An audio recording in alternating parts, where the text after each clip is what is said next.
everyone, and welcome to the Carson City School Board meeting. Let me get some details out of the way. It is now 7:03.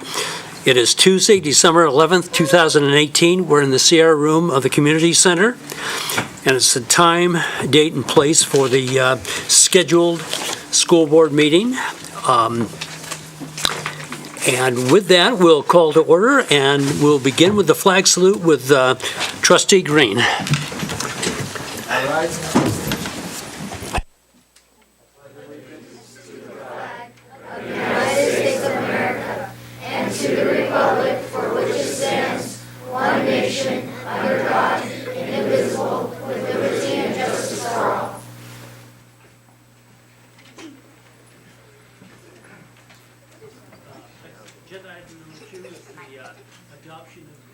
Adoption of the agenda as submitted. So moved. Second. Okay, we have a motion and a second. Any input from the audience that want to be changed, add, change, delete the agenda? Seeing none. All in favor? Aye. Okay, motion carries. Well, we're going to go on to agenda item number 3, but this is kind of an exciting night. You know, look out here and most nights we have 2 or 3 people, and so this is nice to see all the kids. So with that, Mr. Stokes. Thank you, President Swerzik, members of the board. We'd like to give a warm welcome to our guests and to our students, and we'd like to begin our meeting tonight by hearing music from the combined 3rd, 4th, and 5th grade choir from Fremont Elementary. We'd like to turn some time over to Cheryl Gorton, the music teacher.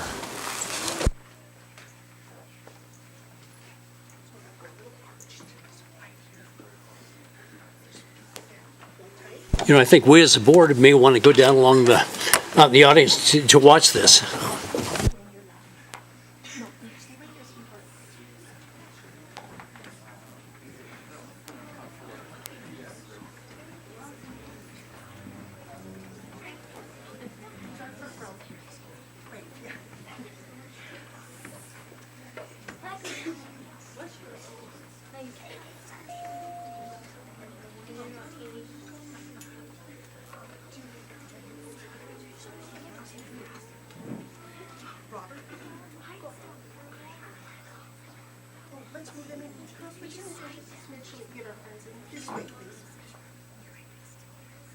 Nika, would you move over, Daisha? We're thinking and shoulders in towards me. I think I like to have you guys over here. Thank you, parents, for having your children here ready to go and so excited. I appreciate it. And thank you to you guys. You ready?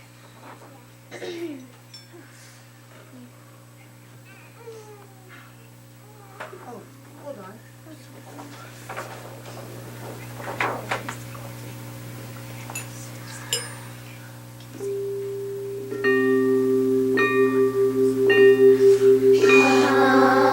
They told me, pa-ra-pa-pum-pum, our newborn king to see, pa-ra-pa-pum-pum. Our finest gifts to bring.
Forward, down, far, each more.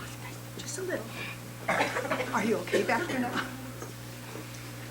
Melissa, can you get up there now? Dwayne, can you get up there? Oh, boy.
Yeah. Thank you, all your parents, for bringing that. That was awesome.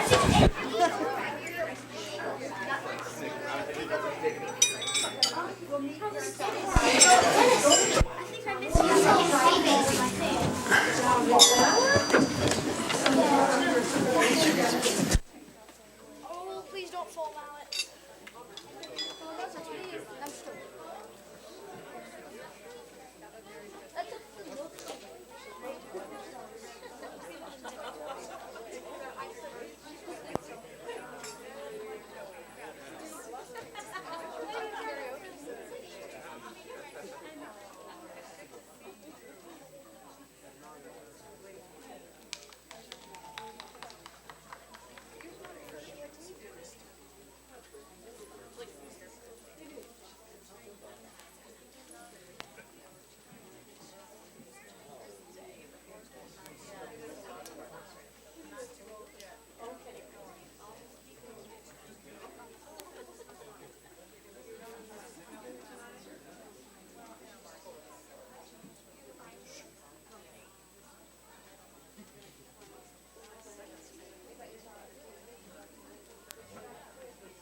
You know, appreciate it.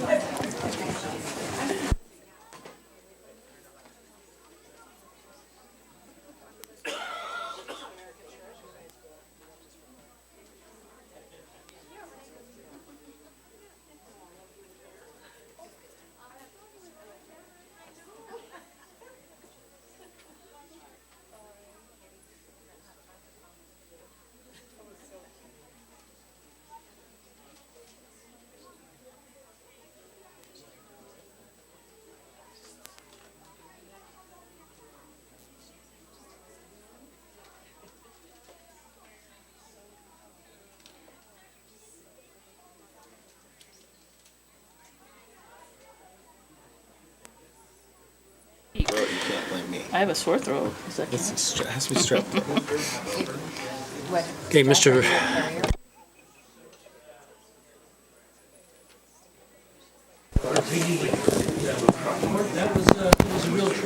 That was, thank you, thank you. Yeah.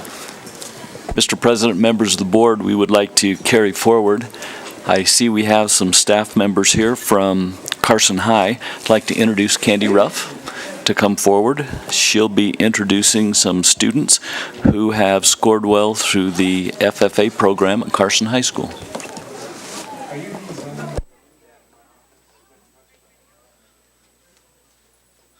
President Swarzak, members of the board, Mr. Stokes, for our first number, Nikki and I will sing.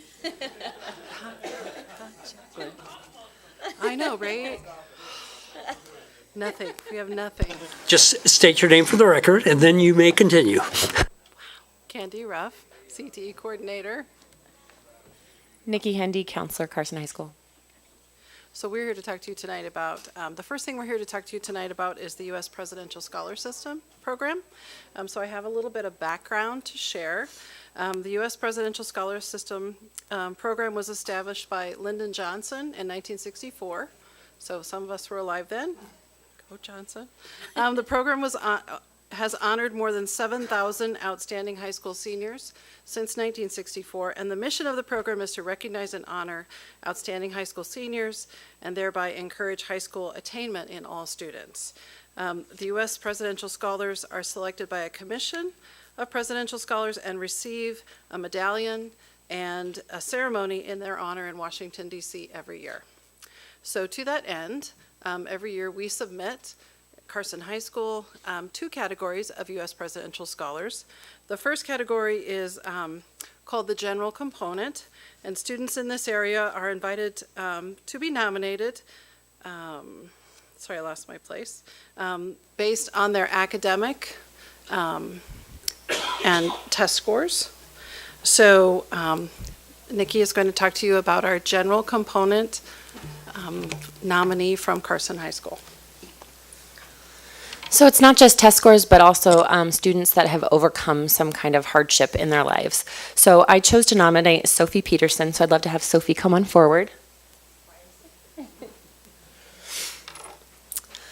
I chose to nominate Sophie for the U.S. Presidential Scholars Program due to what an incredible student she is, as well as the difficulties she has had to overcome and the balance she has created in her life in order to continue with such a high level of success. Sophie consistently takes the most challenging classes we offer at Carson High School. Between her junior and senior year, she has taken 8 AP courses. Sophie completed the web design program and has been an integral member of the civic discourse class throughout her high school career. Sophie has been the captain of the speech and debate club for the past 2 years and helped spearhead the mock trial program at Carson High School. During the past 2 summers, Sophie has traveled across the country on her own to participate in the Interactive Language Arabic Camp each year at Middlebury College in Vermont. During this program, she vows to speak only Arabic, which has allowed a tremendous amount of language acquisition to occur. During her early teens, Sophie was diagnosed with a severe case of scoliosis. Her parents and doctors chose not to take the surgery route and instead focused on back braces and physical therapy. She spends weeks each year getting treatment and is required to complete 3 hours of physical therapy daily. Sophie has been incredible at figuring out her time management to allow for her physical therapy, her studies, and her heavy involvement in speech and debate and mock trial. She truly amazes me.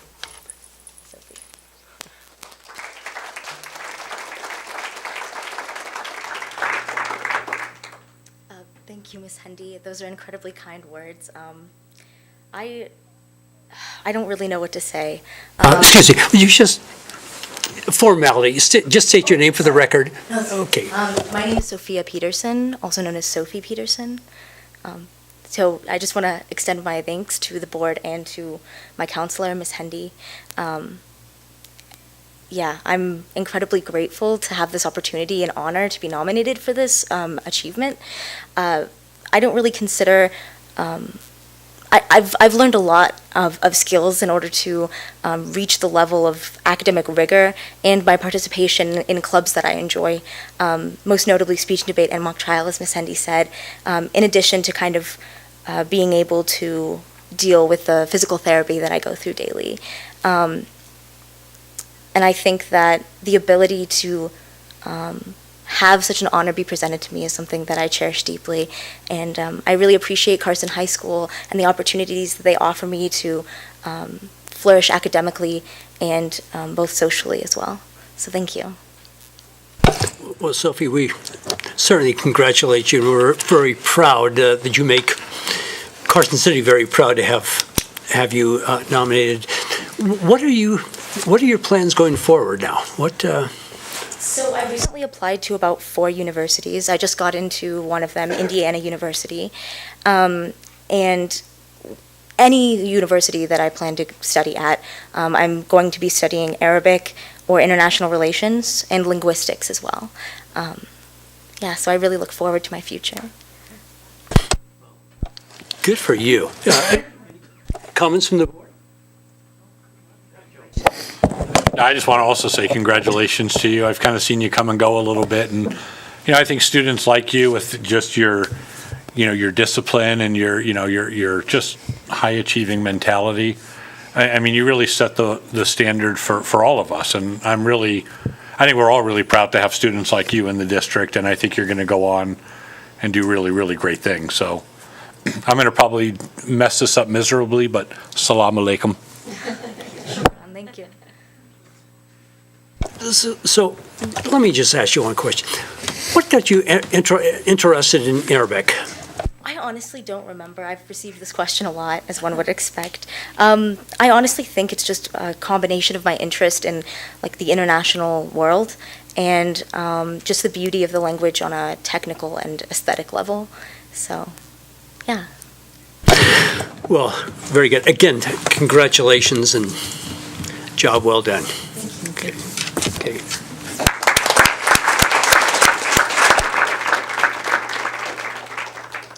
So in current technical education, we opened the nominations to all of our teachers, and as a result had 23 separate nominations for current technical education students. Teachers were asked to share information about students, and then there was a vote. And so CTE is nominating 3 students for the CTE U.S. Presidential Scholar Program. So I'm going to share a little bit about them. We took a page out of the Billy McHenry philosophy, which is if you don't put it out there, you don't apply, you don't get. So we really did not want to, we just want to provide every opportunity. Our first nominee is Brianna Sanchez. Okay. So I'm going to tell you a little bit about Brianna. She was nominated by Mrs. Kara Farron, who's our photography teacher, and Lieutenant Commander Daniel Meyer from ROTC. CTE students are nominated based on 4 criteria. 1 is academic rigor, 1 is technical competencies, 1 is employability skills, and 1 is ingenuity and creativity. And then one of the other determining factors is the application pool. So Brianna's being nominated as a part of the technologies application pool. In terms of academic rigor, she has a 3.5238 unweighted GPA and a 4.2738 weighted GPA. She will graduate 54th of 502 in her class. She's a National Honor Society member, a National Technical Honor Society member, and has received an academic letter for 3 years.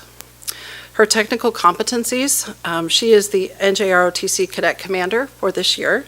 She has been named Outstanding Cadet Navy for Navy Science for year 1, 2, and 3.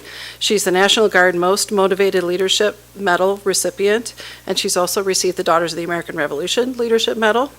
She is a CTE Certificate of Skill Attainment earner in photography in 2018-19. In terms of her employability skills, she's earned numerous ribbons for her uniform: Distinguished Unit, Distinguished Cadet, Gold Anchor, Academic Team, Drill Team, Color Guard, Orienteering, Inter-Service, Recruiting, Leadership, Sea Crews, and the Honor Platoon. She's received the following medals: Daughters of the American Revolution Leadership Board, Stephen Decatur Leadership Medal, and the Cadet of the Quarter Medal. She is also the recipient of an aiguillette. An aiguillette. I tried really hard. As the battalion commander, the Northwestern Leadership Academy silver winner, and she's also a regional and state Skills USA competitor for photography.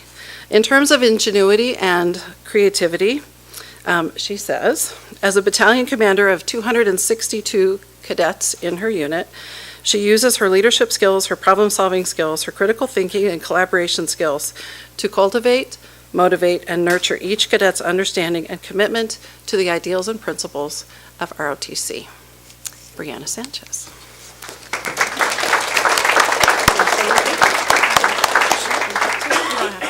I'll just say thank you, and I really appreciate the nomination, and it means a lot to me, so thank you very much.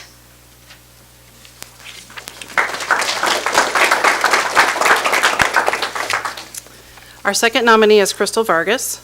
She is from the application pool for healthcare, and she was nominated by Mr. Frank Secularius and Mrs. Kelly Gustafson for health science. Here she is.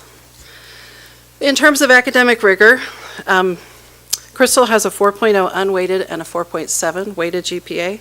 She will graduate 21st of 502 in her class. She's a National Honor Society member, a National Technical Honor Society member, and has received an academic letter for 3 years. In terms of her technical competencies, she is a certified first responder, an American Heart Association CPR AED certified person 2 times, right? She participates in the Carson City Health and Human Services HOSA Teen Focus Group. Her work-based learning experiences has been at Carson Tahoe Hospital, and she participated in the Perry Initiative Outreach Program in November. Her employability skills, Crystal was the HOSA Vice President and Volunteer and Secretary, and she has been a part of the HOSA International Leadership Conference. She's a Carson Tahoe Hospital volunteer, Medical Reserve Corps volunteer, and a team leader. In terms of her ingenuity and creativity, she established the Carson High School HOSA and Nevada Medical Reserve Corps partnership, and she created and proposed an emergency medical preparedness plan for Carson High School. Crystal Vargas.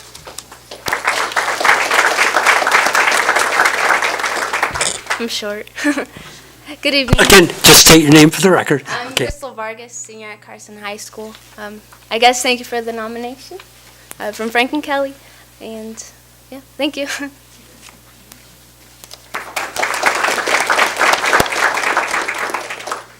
Our final nominee cannot be with us tonight, but I'd like to share some information about Maritza Filson. She was nominated by Charlie Mann, in the agriculture teacher. She has a 3.8936 unweighted GPA and a 4.8936 weighted GPA. She's currently 7th of 502 in her class. She's a National Honor Society, National Technical Honor Society, and Academic Letter Achiever. She has received 2 certificates of skill attainment for CTE, one in greenhouse management and one in agriculture leadership, communication, and policy. Her work-based learning experience was as a communication specialist at Ganesha Enterprise last summer. And she is a current member of the Carson City Open Space Advisory Committee. In terms of her employability skills, Maritza has been a regional FFA officer. She was Western Zone Secretary and Western Zone Treasurer. In terms of Capital FFA, she was president last year and a student advisor this year. She has received competitive awards on the state level and the national level. She was a first place winner in the Nursery Landscape Management Team competition and a second place winner in the FFA State Land Judging Team. I believe you've seen them for that. And she was also a third place winner for Milk Quality and Products. She competed nationally in the National Land Judging Team competition, and she competed and received a silver emblem in the national competition for nursery and landscape management in Indianapolis this fall. In terms of her ingenuity and creativity, Maritza's senior project is to create an irrigation and plant layout plan for the Carson City Community Garden in cooperation with the Greenhouse Project. And she is the Grow Chamber Manager at Carson High School, focusing on urban agriculture. So those are our three nominees. Maritza Filson.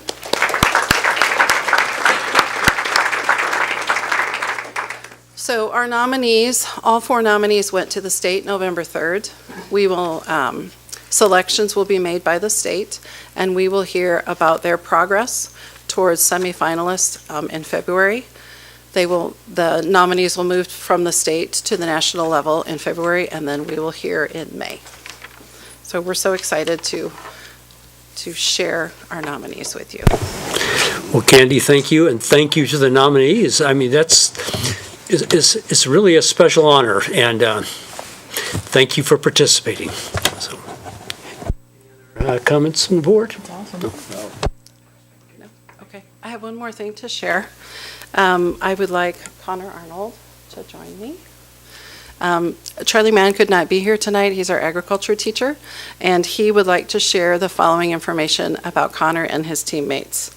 Mr. Mann says, first, I would like to thank the school board and Superintendent Stokes for allowing Maritza Filson, Hayden Story, Connor Arnold, and Alexandra Knowlton to attend the National FFA Convention and to represent Carson High School and Nevada in the National Nursery Landscape Career Development events in Indianapolis, Indiana. In this event, students had to work as a team to compete in the following skills. Are you ready? This is amazing. They had to install plants according to a design, create a service receipt, apply fertilizer at a rate that's specific to the space, which is a challenge for many of us, install pavers with a basket weave, operate a push mower, install an irrigation system, and program a controller. So for the team component, they had to divide up the tasks as if they were a part of the landscape crew and compete in a specific amount of time. So it's a timed competition. Individually, these four students helped customers in a face-to-face interaction, so they had to do some customer service, as well as some written customer service. They calculated the cost of a landscape project, they transplanted nursery plants, and they took a general knowledge test. At the competition, these students were able to understand what it takes to succeed in a career in nursery landscape management. The Capital FFA chapter earned a silver emblem award as a team. Individually, Maritza Filson and Hayden Story were awarded silver emblems, and Alexandra Knowlton and Connor Arnold were awarded bronze emblems. They represented Carson High School and Carson City well, and again, they would like to thank you for allowing them to go to national competition. They would also like to thank David Ruff and Greenhouse Garden Center, who was their team mentor and coach, and they would like to thank the Greenhouse Project for their continuing support of agriculture at Carson High School. So I would like to introduce the president of Capital FFA, Connor Arnold.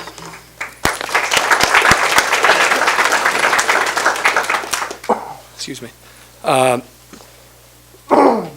Sorry, just getting over a sickness. Hello, I am Connor Arnold, the Capital FFA president of Carson City.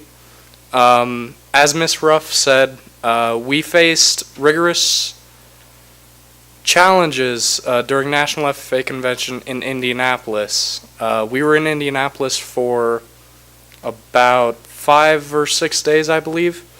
And I remember a few days ago, Mr. Mann said something that I can't forget. He said the day of competition, of individual competition, we went in at 8 in the morning and we didn't come out until 4 in the afternoon.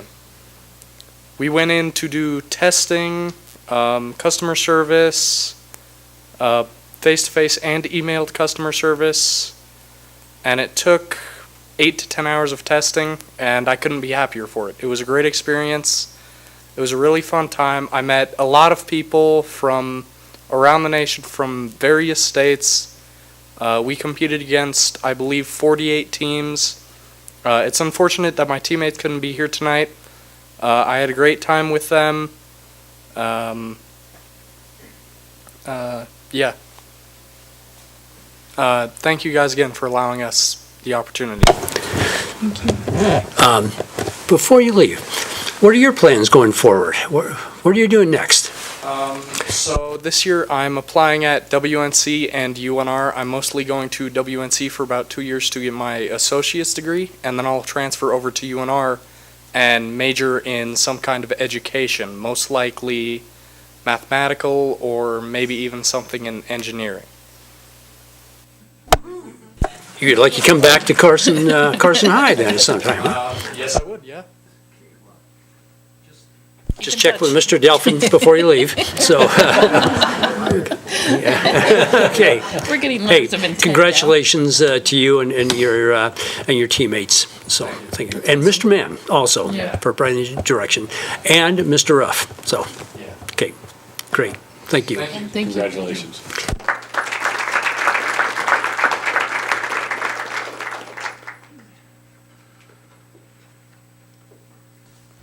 President Swerzik, members of the board, we have a special presentation and recognition that we'd like to make this evening. I'd like to invite Mr. Greg Hoger, who drives school bus for Carson City School District. I'd also like to have our transportation director, Ms. Cherie Fletcher. And I'd also like to invite Kim Ponzak and any of her family members to come forward as well.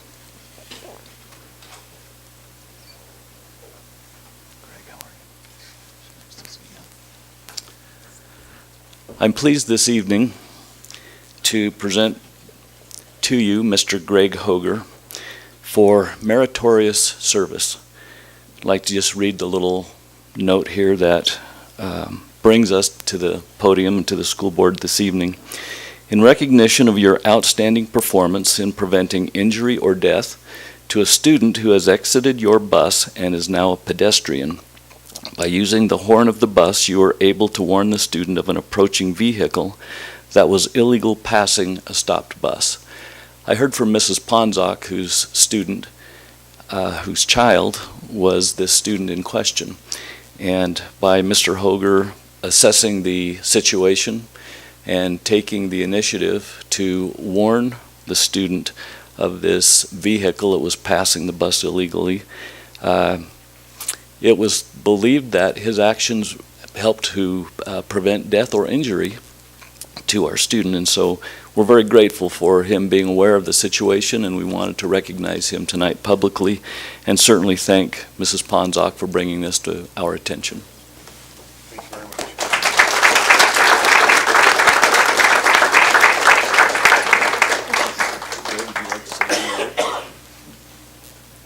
First of all, thanks for the award. It was unexpected. I didn't do anything different than most of our drivers do every day. I mean, we're out there in that traffic.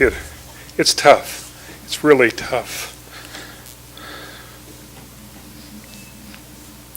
The best we can do is just be alert, make sure our equipment is safe every day, and try to get the children home as best we can. Well, thank you for what you do for our students. That's pretty special, and thank you for what you did in this case. So, okay.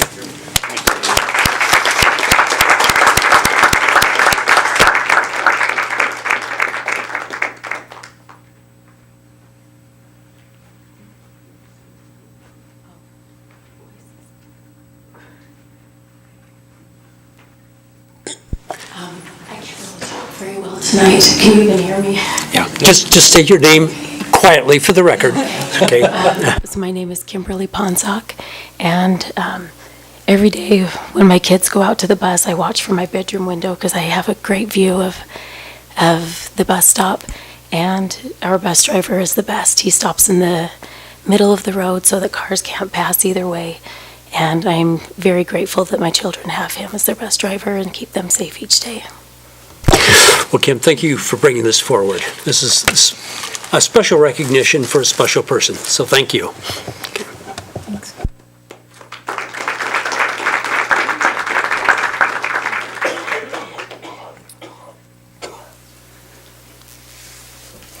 Tonight, I'd like to take a few moments and recognize two of our trustees who will be leaving the board. As all of you can attest, trustees give their time, talents, and energy to provide guidance and leadership to students, staff, and families of our community. In a time of change and challenge, our trustees develop policy and make difficult decisions on complex educational and social issues that impact our community and the lives of many individuals. Tonight, we're recognizing two retiring trustees for their service and dedication. Great leadership always begins with a willing heart, a positive attitude, and a desire to make a difference. Mr. Green, would you please join me?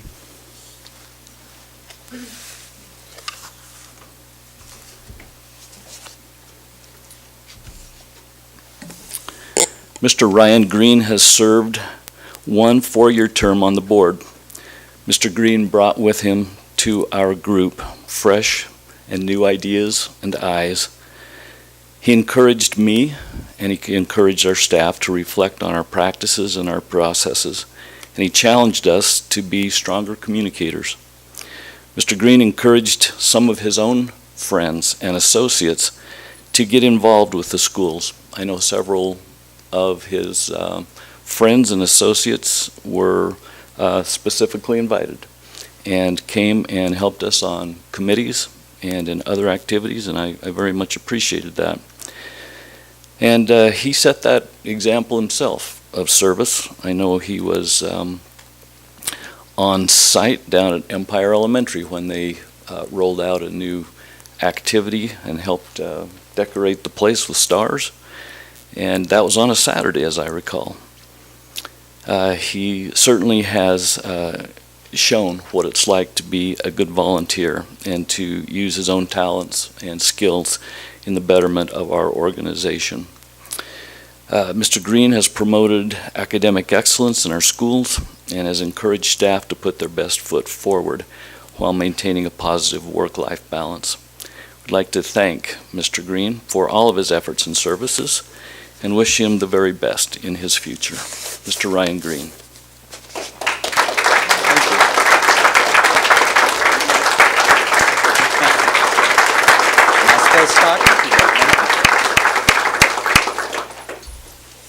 Ryan Green for the record.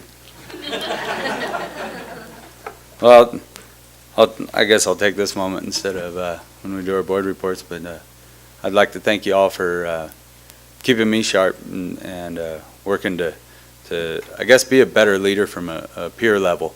It's a much different experience. Anybody can sit above somebody and tell a subordinate what to do, but when you're sitting on a board with a bunch of other elected folks and trying to lead from a peer level, it's a lot different experience, and I think it's a lot of fun. And I think we've all developed some really good and genuine relationships, and I appreciate all of you and the time I've had with you. Thank you.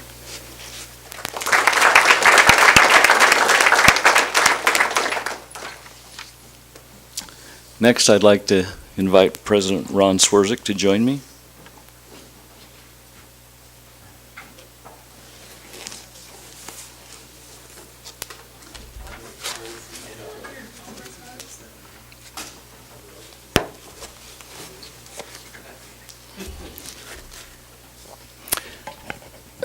Mr. Swerzik has served 2 4-year terms, and 2 of those years, Mr. Swerzik worked as our president.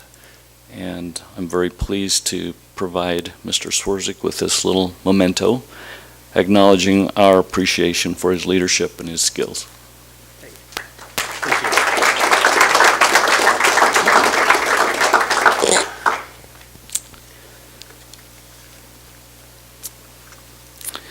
Mr. Swerzik leaves quite a legacy as he leaves the board. And it's my privilege to say a few words about Mr. Swerzik and his commitment to our community, certainly to our students. Mr. Swerzik was so committed to the idea of helping our educational process get better that when he first joined the board, he was a little bit on the outside. But through diplomacy and sheer will, Mr. Swerzik used his skills to convince our very veteran board that our district needed to have some sort of direction. And through his efforts, we created what I believe is the first ever strategic plan that our school district has ever had. And it was no small feat. We had hundreds of people who came out to participate in this activity, and through their input, we were able to put together what I believe is a great plan, and it certainly has been a wonderful resource to be as a leader, and I know to my staff members as leaders to have a recipe essentially for following what the intent of the community has been for us as we try to work within the educational process. Mr. Swerzik is very well connected in our community. And so when he got behind an event or an activity, he brought the big guns to the activity.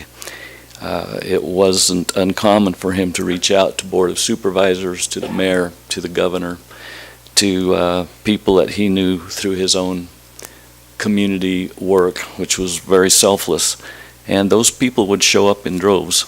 And as we created more community partners, we had influential business people from the community who came to provide their thoughts, and this was all really due to Mr. Swerzik's efforts.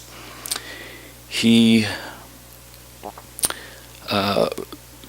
was also influential in bringing this board and the Board of Supervisors together twice a year to meet jointly to talk about items that impact our community, and that again was due to Mr. Swerzik's efforts. He championed the district's suicide policy and regulation. He made friends quickly with staff and with students. He could often be seen visiting schools and speaking with students and staff. He challenged all of our thinking. He challenged all of our practices. And he regularly attended the sporting events, the concerts, the drama events, just about anywhere where staff, families, and students were gathered, you could find Mr. Swerzik. He'll truly be remembered for his passion to serve all students, and he is the great example of a learner-centered educator. And it's been my honor to work with Mr. Swerzik over time, and I wish him nothing but the best.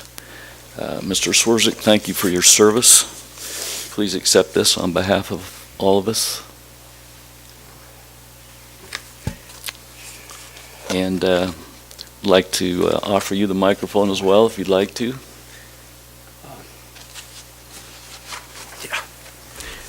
And Ron Swerzik for the record. Mike. Here, just, I just wrote down just a few things. This is, this is just kind of tough. Anyway, let me start by saying, and Mr. Stokes, thank you for what you said, and I just want to thank you, this board, and everyone for allowing me to be part of just a remarkable team whose goal never changed. That's the achievement and success in life for all students. And all is a key word. Not most students, but all.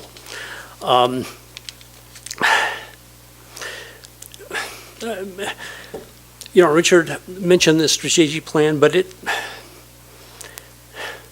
got to remember, it was led by our teachers. I got to thank the teachers for what they do day to day in the classroom for guiding our students. But they led this with the community members, and that was special to see that they were out front. The strategic plan was, in effect, developed by our teachers and our community members. And one other thing, this was done at no cost. Many districts spent a lot of money hiring consultants, and our teachers with community members, along with the administrative staff, developed this at no cost, to our district. The Learner Center approach to education, again, we all know Dr. Steve Adair, but he brought in teachers and others to help not only with the application, but afterwards brought in the teachers to develop the curriculum that's across the district. I mean, you can't thank these people enough. Our social workers, the social emotional learning, the SROs, the nurses, the education support staff, our administrative staff at the schools, principals, and at the district level with Sue, AJ, Jose, Richard, our legal counsel. I mean, there's so many people to thank. Our superintendent, and honestly, God, is the voice of respect and dignity for all teachers, students, and parents, and board members. We just had, through everything, respect for each other. We all had many differences of opinions, but we respected each other, and we knew that we were all working for the kids. And again, I want to come back to thank you for allowing me to be part of the team. And it's just nice to know that in a community we did it together. So thank you.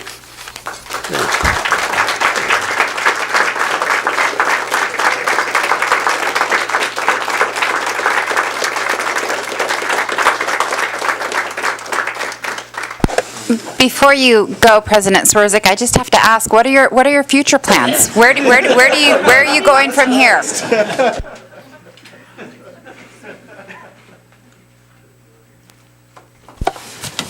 Trustee Crossman, I'm going to be still in the community and involved, but standing back.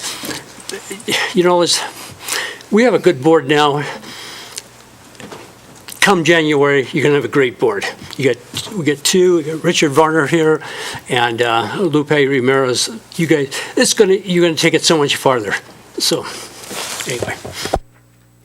Mr. President, members of the board, I'd just like to let you all know that we have planned a retiring trustee reception for December 20th, 2018, and we'd like to invite family, friends, well-wishers, members of the community to come to the district office from 4 until 6 and have a chance to thank Trustee Green and Trustee President Swerzik for their work.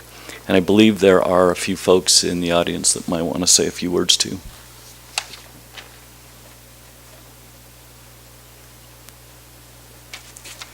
For the record, Steve Reynolds, former trustee. And Ron, no good deed should go unpunished. So, actually, Richard stole a couple of my thoughts, but I need to go back a few years. That share a few things that are appropriate now. Ron would have told you years ago that he didn't run for school board just to watch the state budget cuts decimate our programs. He'd tell you that we could have the best school district, not just in the state, but the country, if we were willing to do the work. And he'd tell you that it wasn't an option, that we have to do it because it's for our kids. When he joined the board, Ron was excited about many opportunities for us to improve our schools, but then he showed us through effort and leadership that we can do it. Mr. Stokes mentioned that the Carson City Vision and Community Strategic Plan has been the ongoing work of many people, but it came about, and its first steps can be credited to the bullheadedness of Ron Swerzik. I attended my third Nevada School Board Association training when Ron was attending his first. And I'm sitting at the table beside him, and I'm trying to pay attention to some memos to work and drink my second or third cup of coffee. And he's just asking me things left and right about what the speakers say. I mean, he's paying attention. Then Jamie Vollmer got up and started talking about his book, Schools Can't Do It Alone, and Ron found his calling when it came to being a trustee on the school board. He remembered Jamie's thought that for the first time in history, our security, prosperity, and health of our nation depend on our ability to unfold the full creative potential of every child. The economy wasn't real good then, as well many of us remember. There were bleak employment opportunities for all students. Ron decided that his mission would be to follow Vollmer's advice and recruit the Carson City community to help educate our students so that we could improve the district's education capabilities even while state financial support was decreasing. I was president that year when Ron was pushing to get the strategic plan and everything that it meant on board with the school district. And he was sitting where Mr. Green's sitting now at that end, and there were all these veteran trustees sitting in between us, you know. Ron's sitting down there going like this, you know, let's talk about strategic plan, let's talk about getting together, let's talk about communities, and everybody in between is doing this.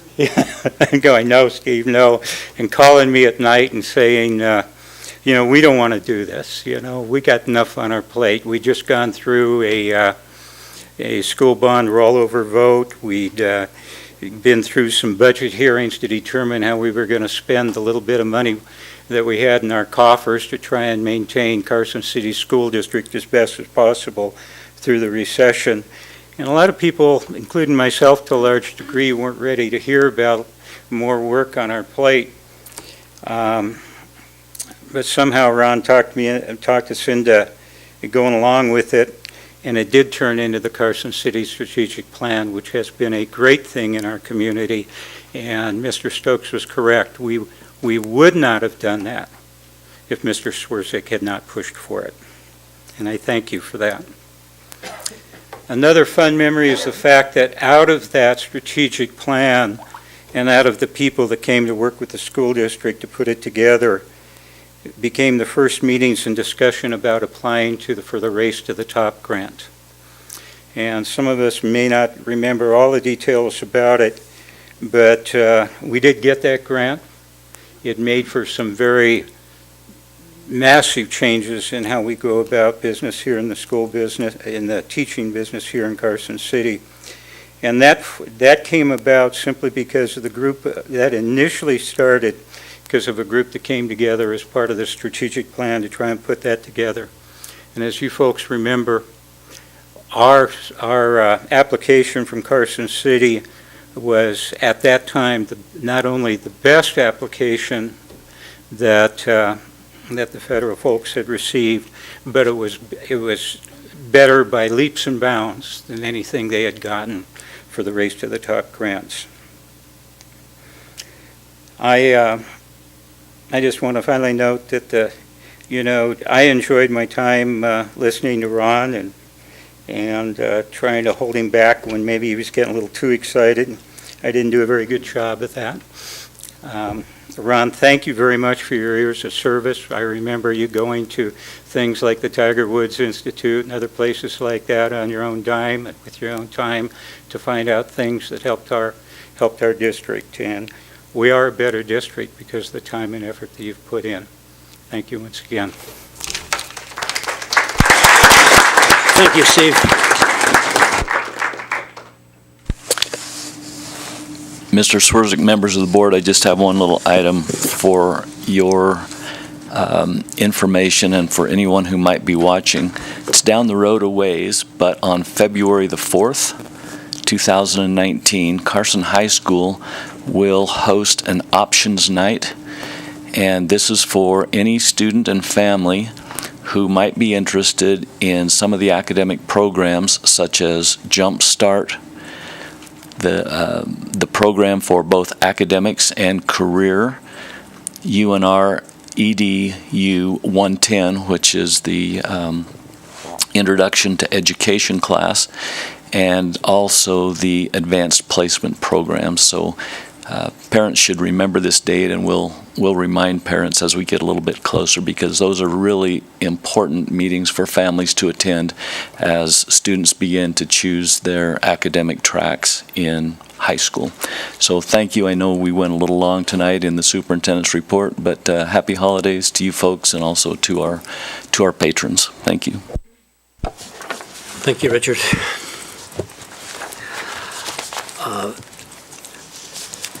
Moving along to agenda item number 4, that's board reports, and we'll begin with Pioneer. Casey? Hello there, my name is Casey Beaufort from Pioneer High School. Welcome to our long-term sub PE coach, Miss Wentworth, to our Pioneer Panther team. There's a new Pioneer High School robotics program under construction. See Mr. Jordan for more information. A new scholarship has been created for Pioneer High School students by a local author, Terry Case. Thank you, Mrs. Case and Miss Ward, for setting up the Tiger Drive Scholarship. Our Project Discovery Family Night went well. Thank you to Dr. Selby, Mr. Jordan, and Miss Ward. JAG is sponsoring a food drive through the end of the week, bringing non-perishable goods to advisory class to help our community. Thank you, Christian Coronado, Anahi Pacheco, and Mary Freo for attending the Host the Transition Summit last week. Tomorrow, on December 12th, Mr. Lorian's art students will be visiting the Nevada Museum of Art in Reno. That's all for the reports. Ryan? Good evening, members of the board. My name is Ryan Lawler, and I'm the school board representative for Carson High School. As Carson High School students gear up for upcoming finals, Carson High School Student Council will be holding a volleyball tournament open to all students at lunchtime from Monday, December 17th to December 20th, and the winning team will play a teacher volleyball team and will be awarded with a pizza party on the last day of school for the semester. And December 13th will be a Dress for Success Day for all Carson High School students. And both the girls and boys varsity basketball team just came back from a tournament in Monterey, California, where they competed quite well.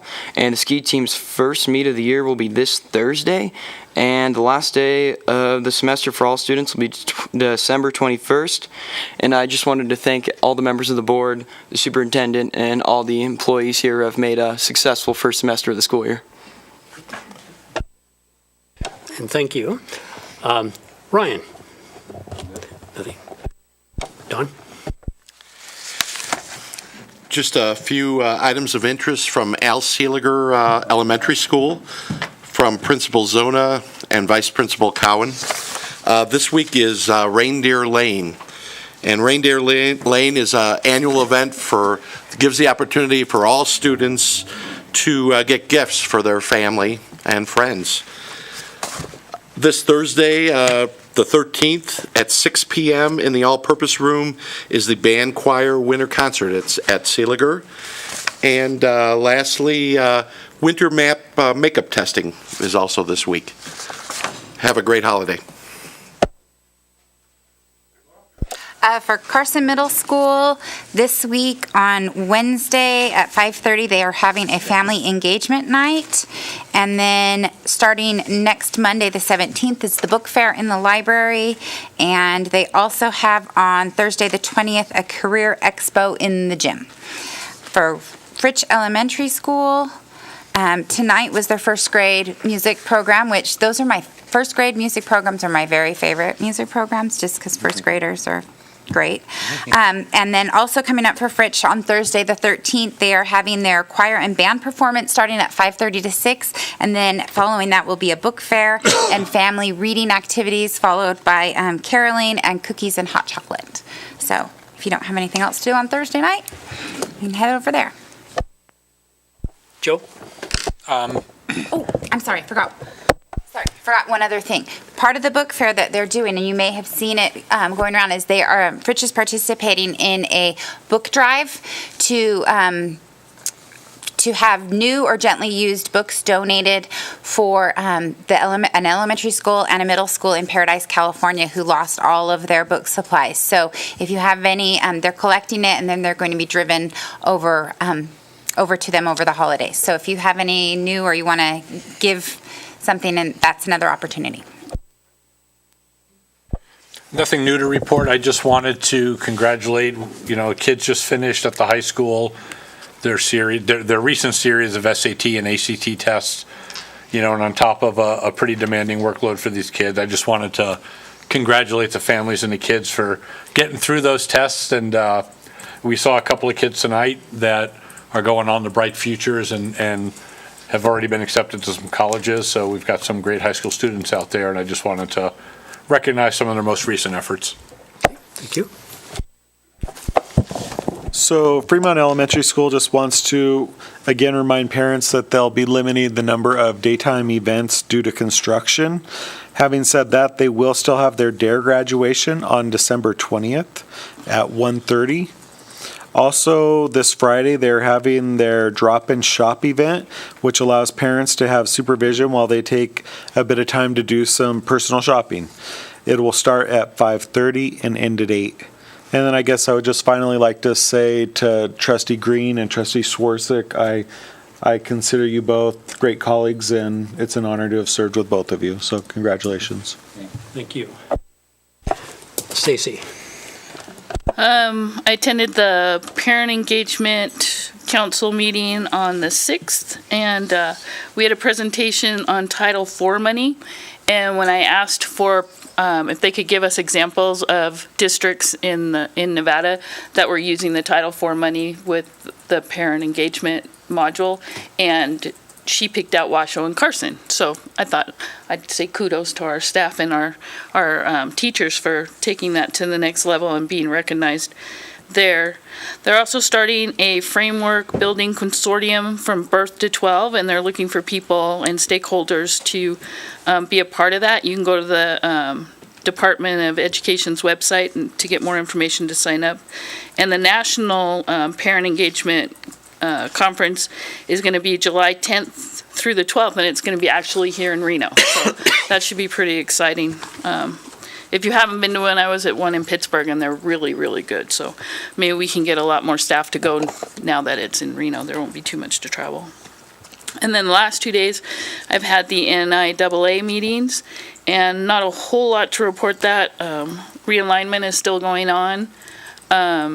Dayton tried to apply for to drop down, and they didn't get it, and neither did the Meadows in Vegas. And other than that, just to remind AJ, the membership dues are going up next fiscal year with NIAA, 25 cents a student. And I'm sure there's more, but after 2 days of meetings, I can't process it all. Plus, we lost two really good members on that. We like Carolyn Edwards from Vegas was on there for 12 years, and John Mayer was on there for 8. And so there's a big hole in the NIAA for those two. So it's kind of an emotional day there, and then it's an emotional day here. So bear with me. I just want to make one comment. So we get this like, and this is to Mr. Green, Trustee Green. And I want to thank him for what he did. And I'll want to share a story with you. Before he ran, we got together, and he told me about firefighters that were really intelligent, but they weren't able to get their degree. Somehow something didn't happen. From that conversation, whether he knows it or not, it got me going more on this, the learner center model that helps all students, because students don't learn at the same rate or the same way. And Ryan presented that, when he told me that example in real life, I'm going, yeah, we've got to keep pushing this then, because of the people that he talked about. So anyway, Ryan, I want to thank that, and thank you for your service here on the board. Okay.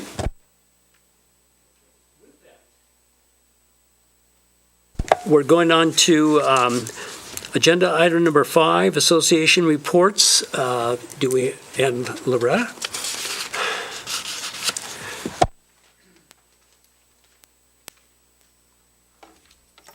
Well, good evening, President Swarzak, and I really appreciate all the time I was here and I got to hear you. Thank you for all you've done for the school district. Good evening, trustees, administration, and Renee back there. Oh, I got to put on my festive gear, okay? I'd like to start with the CESA food drive. It started Monday, December 10th, and it'll go to the 17th. Terry Cantley, our president, she will get out the red tote boxes to all the sites. So if you guys would like to participate, look for those red tote boxes. One we open this up to anybody who works for the district. It's just not for the classifieds. So if you know of a name that might be in need of a little extra food this year, get in touch with Terry Cantley, email her. Of course, she works at transportation. And Terry would just like to say thank you all. She couldn't be here tonight. She's always busy with field trips. So anyway, thank you on behalf of Terry. We will also hold our classified party December 15th at the Plaza Motel on the second floor. At this time, we will also be collecting donations for our food drive. And you guys are all welcome to come. And again, it's Saturday from 4 to 6. This is open for all our classifieds, whether you're a member or not. And we ask all our members to bring a canned item for this too. We would also like to say from CESA, thank you to Greg Hoger for his way in keeping our kids safe and doing his duty, and we really appreciate all our bus drivers, what they go through every day. Also, surveys have gone out to some of our classifieds. I know the librarians, the custodians, and the secretaries are putting their job information out there for Dr. Delphin. Also, surveys should be going out to all our ESPs. This is the part of our processing for restructuring that we negotiated for our second year of our 4-year contract. So we're going to try to downstream, hopefully, a lot of our jobs and condense them down. So that is a super work and task that the district and ourselves are, I think, going to have to really put our heads together to make it a little bit more better for everyone, and we're not looking at 100 different titles and jobs and stuff. You can do it, Loretta. Yeah. And I'd just like to say Merry Christmas, Happy Holidays to all of you, and I'll see you next year. Thank you. And Loretta, before you go, just so I can thank you, and I think the board, you know, when you changed your name, you didn't want to be called the classified, but the Education Support Association, Carson Education Support Association. ESPs, yeah. I know that was part of our contract, and so a lot of, I still say CESA in its ESPs. A lot of our people still don't know what that is, and half the time, all these initials I can't keep track of, you know, we have SFA, HBO, I don't know, you know, so, but anyway, it's a better title for all of us. Because you truly are the education support. And it's perfect. So thank you for carrying that forward. And I think I didn't say my name, Loretta Marson, VP of CESA. Thank you.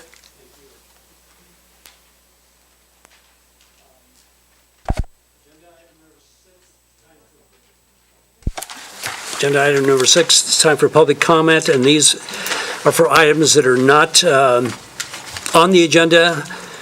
And I know we have one person, and we try to limit them to, 3 minutes of comment, but whatever it takes. Anyway, so with that, is Mrs. Berna, if you'd like to just come forward.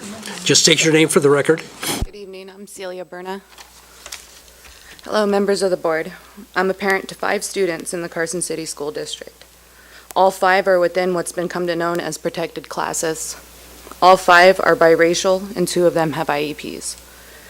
Respectfully, with the time I'm afforded, I'm here to address the board regarding matters within the school district that are concerning to me as well as other parents. Very real issues are embedded in our schools across the district, issues such as racial bias, bullying, and lack of adherence to IEPs. Impacted families and children's, and adherence to IEPs, impact families and children of protected classes. And just to clarify, I'm not here to identify all of these issues at this time, but I am here to ask you to put on your next meeting agenda an item to address these issues, starting with the lack of communication with affected families. I respectfully request that the board provide an avenue for myself and other parents in the school district to present our concerns and issues. Our hopes are that we can provide insight and creative solutions to strengthen policy and practice while raising awareness in our communities to set higher standards for our school district. Just let me ask you one question. Have you work with our superintendent. And so what you're requesting is that this be placed on the agenda Yes. to formally discuss, and we can certainly accommodate that. So, I've been in contact with Mr. Stokes several times. I've also contacted the Director of Special Education. I've been in contact with every one of my children's counselors, with vice principals, and I'm all but mocked and laughed at when it comes to my kids and their safety in these schools. The police have been involved with my children picking up their siblings from school for nothing more than picking up their siblings from school. On more than one occasion, I have videotape. I've taken pictures of the principal of Sealiger Elementary posing with the police, smiling mockingly at me. My son is half deaf, okay? And he's half black. They told me that he was disrespectful because he would not stop when they asked him why he was there. If a police officer stops my son in the world that we live in today, and he doesn't adhere to their request, if he does not stop, the possibilities of what can happen to my children are tremendous. And I'm tired of being scared of sending my kids to school and not getting them back in the same condition. I have a daughter who's suicidal, who has been turned away by her counselor. We've had to activate the crisis mobile team. I've been involved with MVPEP. I've exhausted every avenue, and now I'm here before you. okay, I will go ahead and put this on the agenda, but, in the meantime, again, I would just urge you to meet with Mr. Stokes, just for a resolution. And I'm just speaking for him as a superintendent. He's just a fine human being. He's not going to put up for anything that's racial or anything else, any discrimination. And just start there. I have. We've had multiple meetings outside of the school, via the telephone. This isn't something that's just starting. This is not something that's just me. It's not just my family. I don't know how many of you are aware of my Facebook post. There are hundreds of comments. This is something that should be addressed by you. It's being brought to you. I have tried. We've tried. And instead, we're met with nothing but reasons why my children are in the wrong. For stuff like my son has tics he can't control. Tapping his foot at the school and dispersing dirt, causing another child harm by having a piece of dirt in their eye was one of the reasonings why my child is not allowed on that school campus. There is no talking to anybody. I'm referred in circles to the same people. Some people just don't reply. When I told them I was going to contact Mr. Stokes, the PE teacher at Sealiger Elementary laughed at me. Multiple times I've had to display my children's disabilities in front of other parents at this school. And I'm sorry, Mr. President, but I've tried. And now I just want to be heard. Okay, well, no, thank you for bringing it forward, and put it on the agenda. Any comments? I mean, one of my concerns is that, your children have confidentiality, and this is a public meeting. And so to get into specifics about whether your children have disabilities or not publicly, I think it might be something you want to think about. And I'd be happy to talk to you about this later. I'd be careful about what exactly it is that you're wanting to discuss, because in a public meeting, then everything's out there. And I would hate for something like that to damage you or your son or, I understand. I Yeah. also understand, though, it's been put on display. I've had to explain what's wrong with my children in front of other parents before, and it's something that I'm not ashamed of, and my children are not ashamed of. And I am willing to speak publicly because people do need to know what's happening. And if that's one of the risks that we take, then it's one that we're willing to take. Thank you.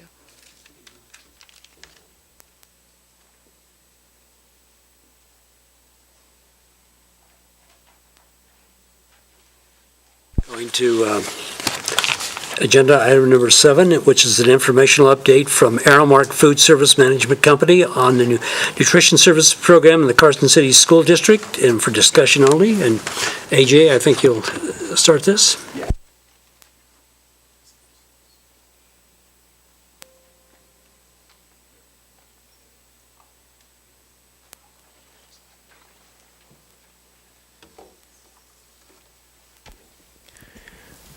Good evening, trustees. Andrew Fueling for the record. Thanks for having me back. I have a lot of the show for the rest of the night, so I hope I'm as exciting as I normally am in these circumstances. This evening, for agenda item number 7, I am joined tonight by Brian Achilles, who's the district manager for Aramark, and by Katie Schartz, who is our online rep from Aramark. If you guys want to come on up. Just as a little bit of history, so back in 2010, the district, or actually I guess it was 2009, but the district went out to RFP looking for support within the food service program. As we discussed back last January, when we did a kind of an update on the nutrition program with myself and Chris Cooper and Katie, the landscape of nutrition in the K-12 setting had changed pretty dramatically. And so we were looking for some help kind of to navigate those new waters. So that process, Aramark stayed on for the next 5 years. And then we again went back to RFP again as required by the USDA. And in 2015, Aramark again won that RFP process. So we're here tonight to introduce Brian to you. He'd like to say a couple things and talk a little bit about our program and some of the things that he and Katie are seeing as an update. So I'll let Brian take over. Forward back. Forward back, yeah. Good evening, Brian Achilles. I am the district manager for Aramark. Mr. Stokes, Mr. President, members of the boards, thank you for having me out here this evening. These are some of my favorite things. I could sit here, I know I only have, I think, 15 minutes with some Q&A time built in, but I could talk about food service forever. I'm very passionate in what we do because we make a difference in the children's lives every day. Making sure that we have the right type of food, the right type of menu mixes, so kids come in and have that right type of meal to start their learning day is a very important piece. So again, as AJ mentioned, I'm joined by Katie Schartz. She's your local food service director. Katie joined their team here in October of 2016. I actually became the district manager over this school district in July of last year. So I've only been in the area for a little over a year now, but as we talk about some of this stuff, I see some great things happening that I'll go through in a few minutes. Before we begin, though, something that's sort of a tradition within Aramark is we start with the safety moment because our people are our greatest asset. Without our people, we can't do what we do. So this week's safety tip is make sure to keep you safe at work. You should always wear the proper personal protective equipment for the task at hand. Whether you're cutting with a knife using cut gloves, whether you're working on an oven trying to pull food out, make sure you have the proper burn sleeves, to wearing the right type of slip resistant shoes in the kitchen. We want to make sure we always start our meeting with the safety brief. We always want to talk about safety because we want to keep our people safe.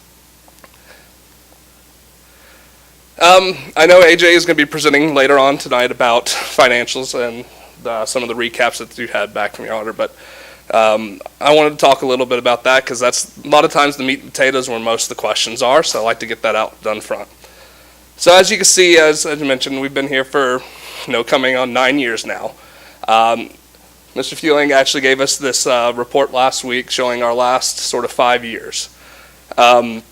So in FY14, we had a program deficit of $366,000, FY15, $402,000, FY16, $244,000, FY17, $249,000, and FY18, $196,000. So we're moving the right direction. When I first sat down and met with AJ, with Chris Cooper, with Mark, there's potential. There's so much potential out there, and it's like we got to start pulling the right levers and making change. As food services change throughout the nation and what the requirements are that push down from USDA, we got to be able to adapt and change with it. So as you can see, our revenues have gone up over the course of the years, where expenses have pretty much either stayed the same or gone down. So we're managing the middle better and resulting in, a better bottom line dollar. So you ask how we do that.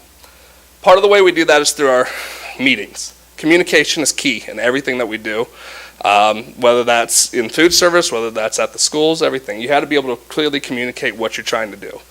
We have monthly meetings, quarterly meetings, annual meetings, and guarantee tracker that we do that keeps this up and keeps everyone informed with where are we standing financially at any given time. So what would we do with those things? We sit down, we talk about the program. What do you guys see? What's good? What's bad? What do we need to work on? What are the focus areas? Or do we have participation increases at this school? If so, why? What's causing that so we can replicate it? Do we see participation decline at this school? Why? Let's figure out if it's a menu mix. Let's figure out if our free and reduced population has changed. Let's figure out what those items are that causes those ups and downs, the ebbs and flows. Katie has brought forth a lot to this district since she joined 2 years.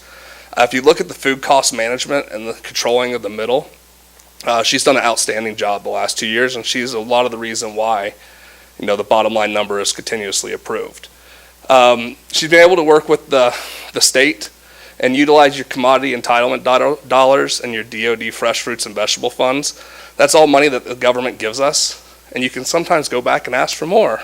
And you can use those funds so you're not having to use the school food nutrition funds to purchase foods. She's implemented needs lists and shopping lists to help decrease unnecessary ordering. Through one of our systems that we have, as the managers sit there and plan out their menus, they could forecast. The managers are there all the time. We run cycle menus, so approximately how many of each type of item you're going to need. What the needs list does is you run it for the date of time. It prints out a report and says this is what you need to buy how many cases. So it lets you take that, walk into your cooler, walk into your freezer, and have more accurate ordering. That way you're not sitting on unused inventory that turn around and goes bad. We also implemented waste tracking programs. Waste takes up a lot of money. We look at it from 3 different ways. Your production waste, meaning the waste that we have as we produce the item. Your service waste, which is the amount of product that we have left over at the end of the day that ends up in the trash can, and your storage waste. So that's product that we purchased that never made it out of a cooler or out of a walk-in area. So when you're looking at those 3 items, it's important that we sit there. So we track that by campus every day.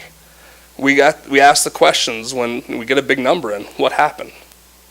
We're able to take some of the data and say, you know what? Next time we get celery, let's look at sharing it between these 2 campuses. So that way we don't have to throw away half a case at each. We can look at those type of things, analyze it, and make best decisions. In terms of labor, working with Chris Cooper and everything, we talked about labor and benchmarking. Meals per labor hour. Do we have the right mix for the amount of meals we're serving to how many hours of labor we have? When you look at that, we want to make sure that we're on the right thing within the industry standards. If not, we either need to increase meals or we need to look at different labor things. So being able to take some of that information, looking at it when we have openings, it's allowed us to help push that bottom line to the best direction. Marketing and community engagement. So part of the thing with food services, we want to create a fun environment. We want to have a place that kids want to be, right? So we start with that with our eyes. You walk into a place, you want it to be warm and inviting. So this summer, we redid Eagle Valley Middle School. So you can see this is some of the marketing that had been up since 9 years ago as we took the account over. A little old, little dated. So we put up new, fresh, sleek, the tines. Trying to bring it, make sure we're keeping things fresh. Looking at the fresh products on the walls, putting pictures of food, bringing the kids in, making it a nice, comfortable environment. We also did changes at the high school where we updated one of our station brands, the Custom Brothers Grill, putting in new signage in front to make it a much more inviting place. We also got to make sure the food's prepared correct. So using some of our vendors, Tyson's Food and Rich's, we had them come out and help coach the people, help coach our team on how can we best prepare the food. to make sure that we're putting a consistent product that's cooked properly at the schools on a daily basis. So for one example, Tyson's. The big aha moment was a lot of times our staff is trying to get ready the day before. They're trying to get ahead of the game. And so what they're doing, they're prepping up, the chicken nuggets or the drumsticks or the chicken patty sandwiches. They're putting it on a sheet pan and rolling it into the walk-in refrigerator. So the next day, all they got to do is come out. When it's time to put it in the oven, throw it in the oven. The missing step is all that type of product is supposed to be cooked from a frozen state. So when it thaws out in the refrigerator, it actually takes some of the moisture out of it while you cook and makes it a drier product. So there's a lot of aha moments for the staff and part of this continued education. Another one came with the rolls, how to properly proof and bake a roll.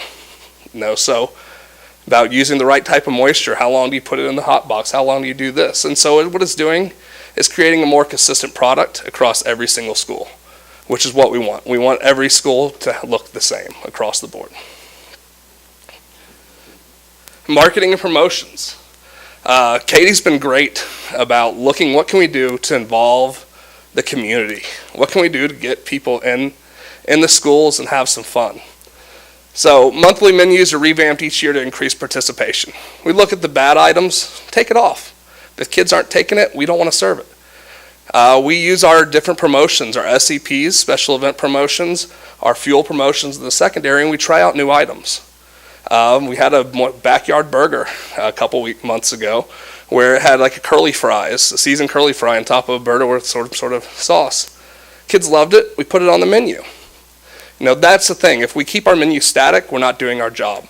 We want to always look at how can we put the best menu out there at all times to continue to bring the participation in. Breakfast of the Hero at Fritch and Bordewick. So what that was is we involved some of the community staff, your SRO officers, the local policemen, and brought them in and had them serve breakfast to the students, had them sit there and eat with the students, had them communicate with the students. A little article is done locally. It was picked up on a national publication, foodservicedirector.com.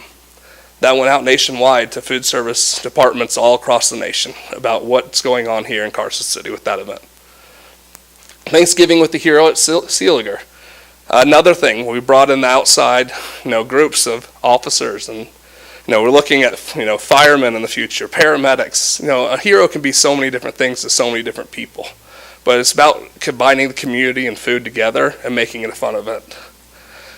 Monthly birthday celebrations at elementary schools, and then in December we're also doing December holiday with the Hero, where we help prepare sack lunches and take them down to the local, I believe, Walmart, and it's where they pass it out. So here's just a couple of the other pictures from the birthday celebrations to your local sheriffs, serving on the lines, meeting with the kids, having fun, making it to where, they're approachable, where, sometimes there's that sort of that draw line between a law enforcement and our student. And this sort of helps break that down and show we're all people. We're all just here to, do the same thing. And this was just a couple weeks ago at Sealiger, Thanksgiving with the Hero. So nutrition and wellness. I actually was here 2 weeks ago, and I had an opportunity to attend the PLC meeting a couple weeks ago. And one of the things that we talked about was the Empower Carson City 2022 strategic plan. And I was sitting at a table with Mr. Fueling and in a group about 10 other people, and I just had a blast, So coming straight from your own plan, our community inspires and empowers innovators, leaders, and thinkers. When I look at the Aramark mission statement, it's delivering experiences that enrich and nourish lives. A lot of that overcrosses. What can we do to empower? What can we do to enrich? What can we do to nourish? So Goal 4 is the area that I sat in on and had a good time. So when I was looking at the couple of objectives, so Goal 4 is creating healthy generations of Carson students, with objective 4.2, empowering all students to make healthy lifestyle choices for nutrition, wellness, and physical activity. The two areas that just sort of honed in on me right away were 4.2.3 and 4.2.5. One of them being, I didn't use the whole wording on this because they're a lot more wordier, and it had taken up probably 2.5 slides. 4.2.3 really came down to menu development. Making sure we're using menu committees, making sure we're getting feedback from the students, what's good, what's not, so we can make sure we put the best menu forward. We just finished up Student Viewpoint Survey. This is a national survey done with Aramark that we do at all secondary campuses. So we send the surveys out. It ended on December 7th, so just last Friday. We had 677 responses through your 3 secondary schools, the 2 middle schools and the high school. So we'll be getting back in probably about 2 months the results. It'll tell us, it asks questions from why do you eat? Why don't you eat? What types of food do you like? Is the staff friendly? Are the lines clean? What do you like to do in line? We have a world that's changed. Before, people would talk in line or they'd be looking at menus. Now it's looking at phones. Now it's checking the TV. Now it's hanging out with friends. So we have to look at how we serve in a completely new, different, holistic approach. Another thing we did last year, I came down and with Chris and with Katie, as we had lunch with the director, Bordewick. So we sat down with a group of elementary students. There's actually almost like 20 of them inside one of the little, I guess it was like outside of the library, and had just had lunch with them, and had the conversation. Because unfortunately, a national survey doesn't work as well for elementary kids. Because if I could give it to them, they're just going to tell me they want pizza and donuts. No, unfortunately, the regulations won't let me serve you pizza and donuts on a daily basis. They also did say they'd like if I could bring In-N-Out Burger next time I came. So we sat down with them for almost 45 minutes or so and just went through the menu, saying, I'm going to read off menu items. If you like it, put your hand in the air. If you don't, don't. Let's get the feedback, because those are the type of things that help us get better. And so when I was reading through the plan of 4.2.3, we can use these items and these feedback points, and as we meet with the menu committees, look and see how we can continue to make sure we have the right menus that can inspire and empower the students of Carson City. The second one was 4.2.5, which is the external communication piece, which is where we pretty much spent the entire meeting on 2 weeks ago. We come from a company that has a lot of nutrition education. So that's what I was telling as we were talking with Mr. Fewlings, we don't have to reinvent the wheel on a lot of this. There's so much information out there that we can help with you. Healthy for Life is pretty much our K-12 sort of marketing for nutrition. Not just on the student level, but also it goes out to parents and other pieces, where we can help provide those type of documents that we could put up on a website, that we can send out to the schools, that we can put out through email blast to parents to help them figure out what is the next step to make my life healthier. Growing Up Healthy is our elementary version, where it takes it down and even has a little bit more fun. I learned today as I was reviewing some of this, the average kid eats 60 pounds of sugar in a year. It's a lot of sugar. It's those type of little tidbits, those type of little activities that we can help bring to the table and help make nutrition education fun. You look at how can you take some of these pieces and put it in the classroom. You look at how you can do other things around it where it's just not necessarily a website. We have so many different platforms, so many different areas that we can help assist with that in, that I'd love to be able to do that for your students. Also, we have monthly wellness posters, online menus with nutritional information. So a lot of you, I don't know, how many of you have been on School Dish, which is where we keep our menus? So if you want to know how many carbohydrates, let's say you have a child that's a diabetic and need to know how much carbohydrates in the food I'm eating. You can go in there, you could build your meal. I had this today, this today, this today. It'll tell me how many grams of sugar it is. It's outstanding for a nurse. That way they know how much insulin they need to give you. You're not guessing. Those type of things help keep that open conversation with nutrition around the kids so they know what they're putting in their body. So I was really excited. I was very happy to sit there at Mr. Stokes' meeting with the table as that. And I've already penciled it on my calendar for next time around, because these are the things that I love. These are the things I'm passionate about. These are the things we want to continue to do better for you guys. And with that, I hope I kept it within 10 minutes. I'll turn it over for any type of questions you guys might have, either from me or from any of the team. Okay, Brian, well, thank you for your presentation. your first slide, or one of the first slides, where you showed that the deficit has gone down each year. This past year, you're down to 196. Have you increased the number of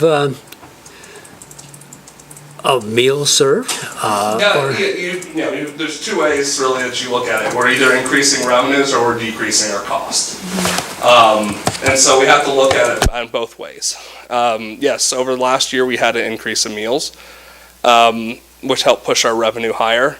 But we're managing the middle better. We started new programs. We've never sold a la carte foods at the middle schools before. Last year, through multiple conversations, we finally went ahead and, hey, let's try this out. It's increased revenues. Even if it's $150 a day, it's something that you're putting 70% of the money you bring in straight to the bottom line without increasing labor. And so you're able to push those savings down. I told AJ from the beginning, my goal is to get you to a break-even district over time. Let us work with you, let us be your partner, and let's do this together. Because, the limit's there. It's just a matter of, like you said, with the strategic plan, how much work do you want to put into it? How much time and effort do you want to make and energy do you want to do? We can make this happen. I think a lot of it, though, is because of Katie's working with the commodities. She really did a number that hadn't been done before. So really a lot of that extra less deficit for better is because of the work that she's done using those commodities better and using the inventory better. So, I mean, key to make sure if you got to look at it, because when you have those dollars, they expire at the end of the year if you don't use them. And many of the districts don't use them. So going back to the state and saying, hey, I've already ran out of my DOD funds, and just asking, and they'll steal it from Clark County, they'll steal it from somewhere else, Washoe. If they haven't used theirs, and we could then utilize those to make a difference in your programs.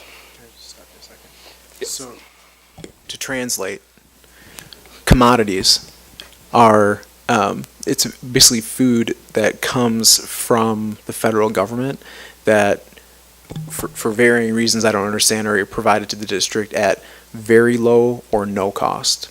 So if we can use those, unfortunately the state of Nevada really, really restricts the foods that we can have through that process, and that would be a great change if NDA would allow for that, but it's something that has really benefited our program to expand the usage of. Yeah, and I can expand on commodities if you want more. There's 3 types of commodities, and Nevada only uses 2 of the types. What they don't use is what we call processed commodities, where you take your allotment of pounds and you send it to a Tyson, you send it to Land O'Lakes, and they process those pounds for you, and then you get it what we call a net off of an invoice on when you buy it through a distributor. So here we use just brown box commodities, which is what Katie really looks at a lot of, is see what is it. We don't want pink slime, we don't want bad meat. We want to have a high quality product, and if it's not, we don't buy it. And making sure then on the fresh fruits and vegetables that you're paying attention to the market. Is it cheaper to get it through the DOD program, or is it cheaper to buy it through Bonanza, and looking what's the right time of the year to spend those dollars. So it's good to have someone like Katie who's invested into it to continue to get better. Any other questions, comments from the board? Okay, see none. Go ahead, AJ. Thank you, Brian, for coming out. Brian hails from another state, Texas? Texas. I'm just kidding. I knew it was Texas. But I just going back to how nutrition has changed, and I tell this story, and I have some sad pride in it. But when I was in 7th grade, when I went to Cudahy Middle School in Cudahy, Wisconsin, every single day I don't know what happened, but the district decided that at the middle school they were going to cater McDonald's every single day. Every morning I would get there, and I could choose between a fish fillet and a cheeseburger and a quarter pounder every single day. I went from chubby to chubbier. I know, right? So, and in that time since then, things have obviously changed, and there is the words that everything here is, reduced sugar or whole wheat or, all these things that oftentimes kids won't, if they hear that, they won't find it appealing. So I think that marketing side and just doing what they do to try to make the menus and the options, something that they want is just a real talent. So. Plus, I also think I was on the board when we had to take $1 million out of the general fund every year to food service, and to now only have 194 is amazing. And just so you're aware, last night we had the RFP committee meeting to talk about, it's an annual kind of event just to look back at how the last year has gone. The contract with Aramark is a 1-year contract with an option to renew for 4 additional years, and we are in year 4. So next year, basically this time next year, no matter what, we're going to be talking about the RFP that will be coming. So. Well, Brian, Katie, thank you so much, and we look forward to seeing you again. Thank you. Sorry, I had to inhale some water in case I had another coughing attack. Mr. President, members of the board, since how Chris Cooper happens to be here, I would just like to let you know that Chris has tendered her resignation. She's going to retire. But we have been blessed truly by her skills and just her genuine kind personality and her outstanding consideration for our organization and our students. And I just wanted to let her know how much we'll miss her and wish her the very best in her retirement. Thank you, Chris.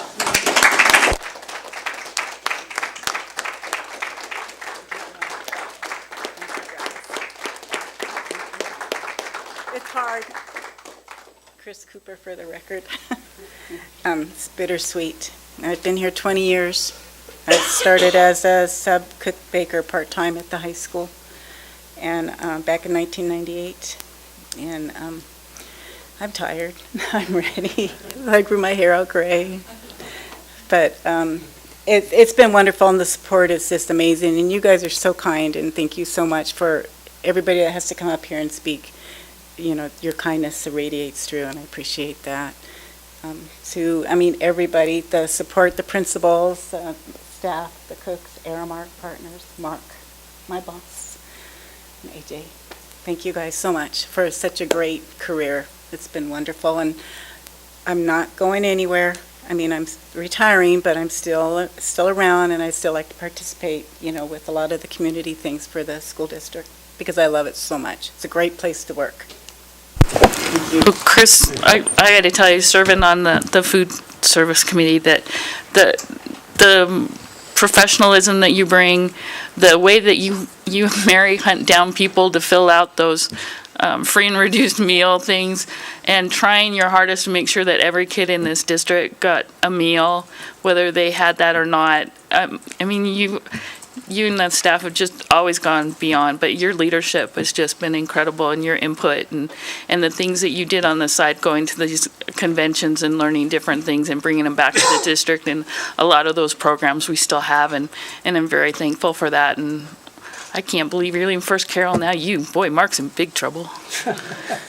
So good luck, and I'm glad we're going to still see you at like PLC meetings and stuff like that. I have grandchildren that come to the district, so I'll still be around. So Chris, I just wanted to tell you, this is the earliest Mr. Stokes has honored any retiree in December. So get used to it. There's more to come. Bring your tissues. Okay, Chris, thank you. Thank you. Thank you, AJ.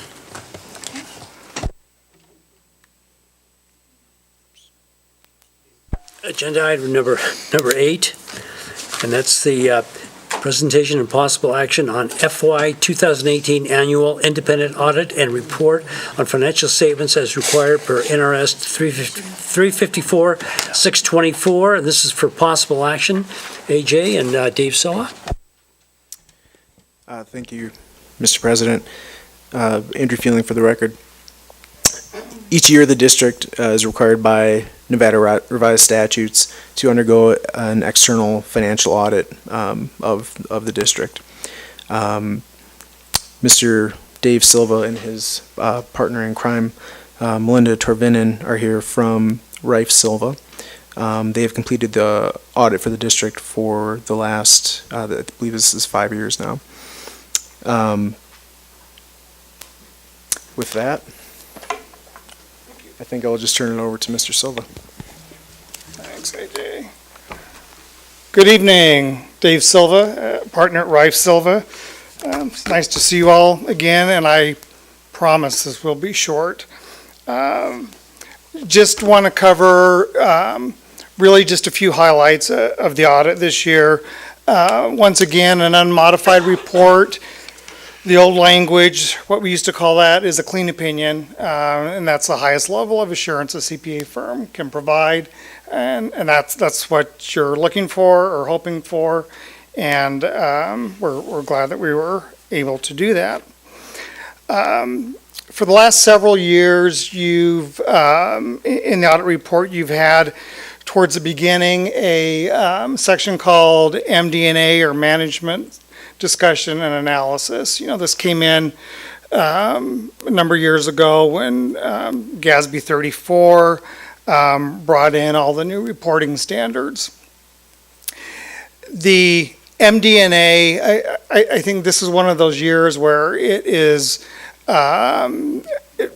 something that is a really useful tool for you all to read.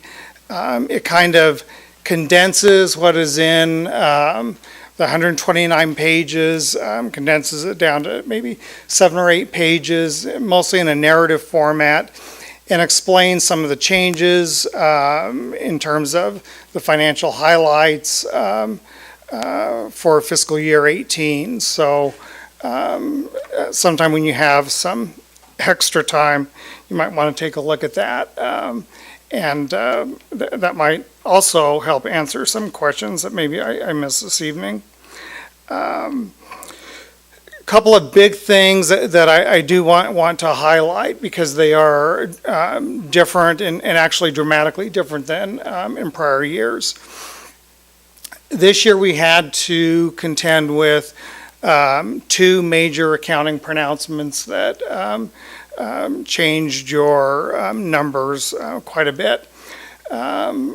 They're commonly known as GASB 75 and then GASB 68, but updated for GASB 82. The short story on all of that is that your net position on page, I think it's page 16, took a really big hit and grew dramatically. Interestingly enough, this was and is completely out of your control. This is based on standards set on a national level by the Governmental Accounting Standards Board, and more than any other standards, at least in recent history, I think that GASB 75 and GASB 68, updated by 82, really need to be considered in context. And that context is that the GASB is the board that sets the accounting standards on a nationwide basis, and they make absolute, except in very rare cases, and which did not apply here, but they make no distinction between very, very large governments and very, very small governments. So all governments, regardless of the size, have to implement these standards, and some of them at a significant financial cost because of the time involved. And all of them being the governments, get to enjoy the result of a either reduced net position or a greater net deficit. So when I talk about the context, the other piece to that is that you all recognize most certainly that the statement of net position, which, we've talked before, is kind of like a balance sheet, isn't really reflective of the day-to-day operations of the district. And what is reflective of the day-to-day operations of the district are all of your funds, your general fund, your special education fund, your nutrition fund, things like that. And of course, Nevada, and as in most states, all the funds are constrained to some degree by the budget, right? And it's the budget and the expenditures, and of course the revenues as well, that AJ and his folks, as well as all of you, watch, some on a daily basis, others a little less frequently. And that's really where the focus tends to, and I believe appropriately be, is on those fund statements. Now, that's not to say that the statement of net position doesn't mean anything, because that would not be true, but its value to governing boards and staff that need to implement policy is fairly limited. So you, as well as all other governments around the nation, got to see big changes thanks to GASB. And we talked about this a few years ago when GASB 68 was new, and they just couldn't leave well enough alone. So what they had to do with the OPEB, which is the subject of GASB 75, is say, okay, well, we did this with pensions, now we're going to do this with the other post-employment benefits. And the result of this is on pages 16 and 17. I think all of what I just said in the last 3 minutes is also summarized pretty nicely for you in the footnotes to the financial statements. And for you all, that's primarily notes 9, 11, and 15. And note 15 is something that you are absolutely not used to seeing either. And that is the heading prior period adjustment, which oftentimes makes people think, oh, we did something wrong or we missed something in a prior year. Well, that's absolutely not the case here. The prior period adjustment is the result of implementing, or the mechanism actually of implementing these GASB statements. On a more positive note, note 2 is your statutory compliance footnote, and it's always a good thing when there's nothing in that note, and there is nothing in that note. What we would report there would be any budget violations where your expenditures exceeded the budget, but we didn't find any. The general fund, which we talked about a little bit, there was a slight decrease in your fund balance this year, and in fact, very slight, is about $38,000.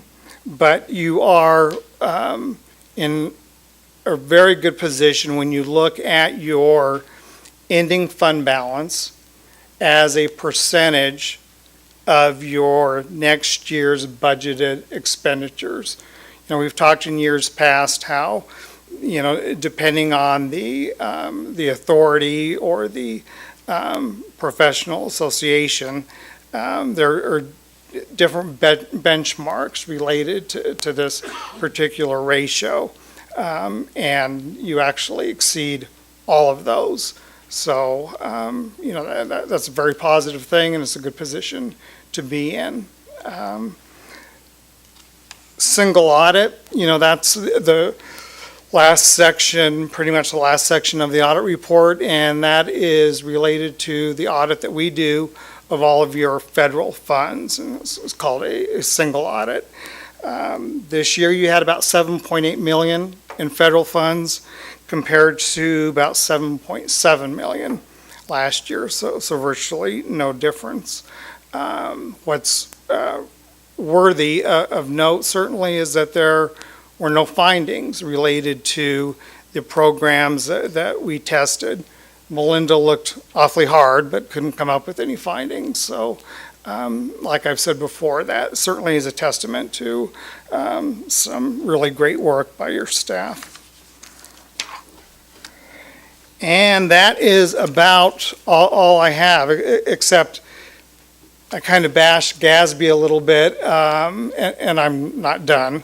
They've been on a roll for a number of years now, and I think I've finally concluded that that is just how it's going to be from here on out. I can well remember learning GASB number 3, and we're a long way from GASB number 3 now. But I've listed for you, I think it's the last footnote, footnote number 16, those GASBs that you'll be seeing implemented in the future. So, and then rest assured, next year you'll have another note which will have new GASBs that will be implemented in the future. So they're busy folks over there. Any questions? Okay, you've talked about the GASB 6875, and we've got some huge numbers in here.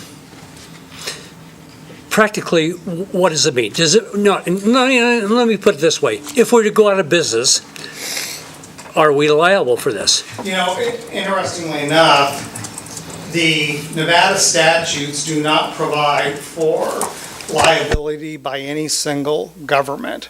In 288, which is the statute on PERS, it explicitly says that a single government is not liable for any unfunded liability of PERS.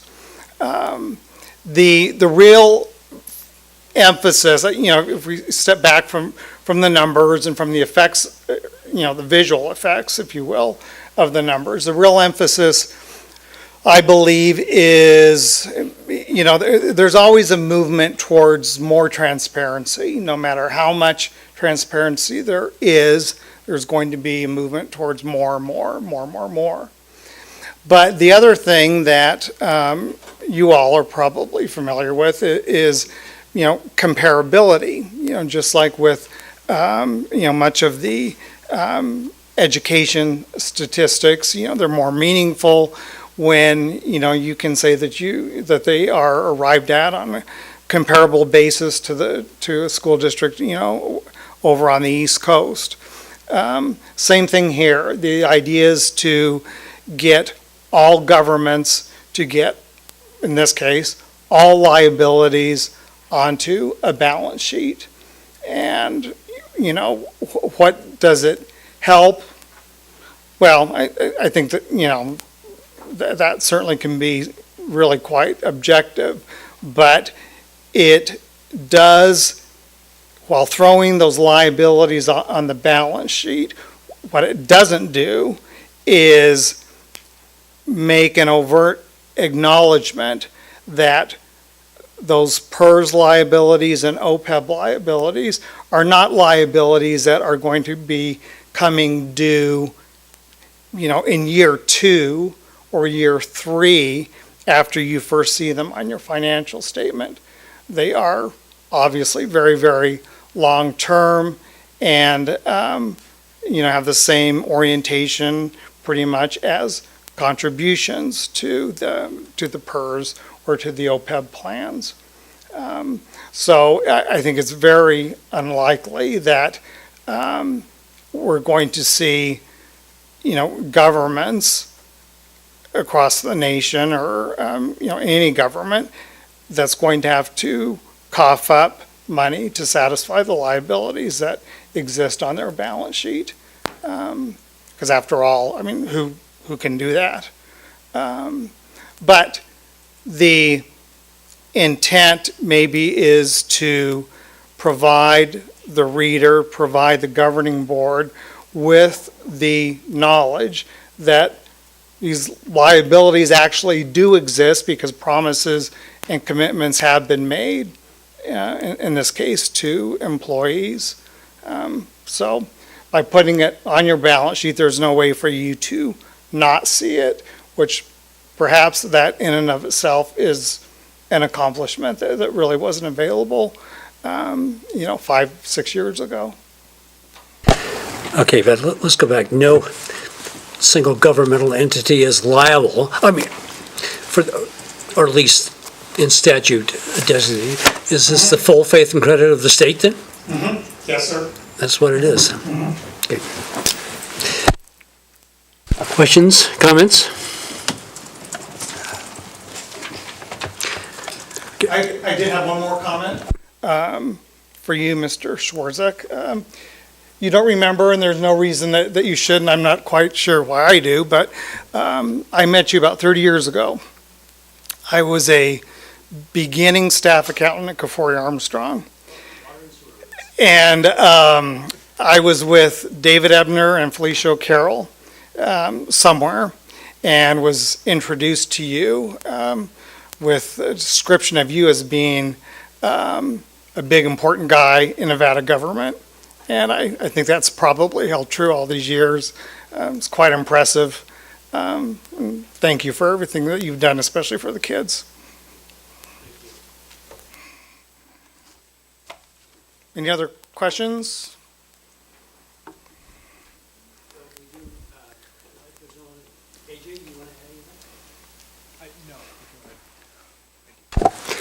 Okay, entertain a motion. I move that the Carson City School District Board of Trustees accept the Carson City School District Annual Financial Report and Audit for fiscal year ending June 30th, 2018, and instruct the Director of Fiscal Services to file the report as public record in accordance with NRS 354.624. Second. Okay, got a motion, 2 seconds. Any comments from the audience, from the public? Seeing none, all in favor? Aye. Opposed? Motion carries. Thank you very much. Okay. Merry Christmas, happy holidays. Thank you.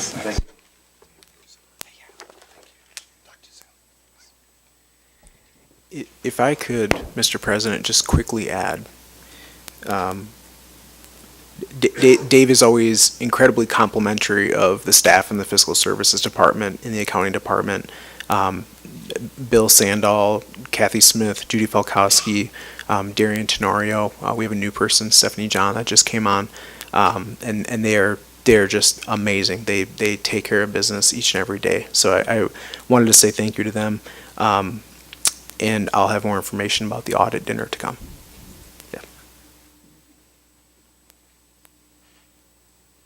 Okay, agenda item number 9, discussion on possible agenda topics for the next joint meeting between the Carson City School District Board of Trustees and the Carson City Board of Supervisors, January 17, 2019. For discussion only, Richard? Thank you, President Swarzak, members of the board. Coming up, we have been able to secure the date of January 17th, 2019 as our next date for our joint meeting with the Board of Supervisors. We have listed on the document that you have in your packet some potential items to discuss at the meeting. And the purpose here today is to provide you an opportunity to share any thoughts you might have of items that you would like to see specifically on the upcoming joint meeting. And then I can work with city staff and create a draft, and then we can send those drafts out to the presidents of each respective board and try to secure an agenda for that meeting. Typically, we start this meeting at 6 p.m., and I noticed that that's not listed.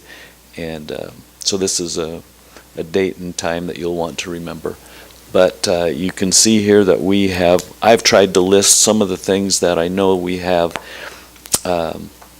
relationships or partnerships with the city. For example, it would be a great time in the new year to introduce new trustees and to have them give a little give them some time to talk a little bit about their experience and their interests. I talked with Sheriff Furlong a while back. He wants to utilize the university's police force here in Carson City to some extent, and he offered those individuals to support some of our school resource officers, and so being able to talk about those types of partnerships with our respective boards, that would be very helpful. Of course, with our new work-based learning coordinator, there are direct crossovers within the city where we have some great partnerships. We'd like to talk about those. Mr. Cornick reminded me that the recent process of naming Waste Management as the city's contractor for that process is going to include single stream recycling, which I can't say I understand completely. Thing in one big tub. I don't know. They used to have that in California, and it was amazing. You just throw it all in a big trash can, blue trash can. So given our understanding of sustainable practices within the school district and within our strategic plan, might be a good topic to have and might help us all get a little better acquainted with that process. And then, of course, we've got crossover with regard to emergency planning here locally. I met with President Swerzik earlier today. He mentioned it would be interesting to know a little bit more about what's going on with the entrepreneur program that was once started through the Adams Hub and that has been very successful in our local high schools. Just to follow up there to see where we are in that process. I also had a thought that was recommended to me by Mrs. Kima that maybe we give a presentation on adult education. That's something that's of high interest that maybe we don't talk about to a great extent, that might be of interest to our community and also to our friends on the Board of Supervisors. So those are some thoughts that I had, and certainly if you have any, I would love to have your thinking, and like I say, then we can combine these items for potential draft. Did we present to them about our partnership with the Boys and Girls Club and the pre-K program that's there already? I don't know, just a thought, and that and the child find for the student support, the preschool.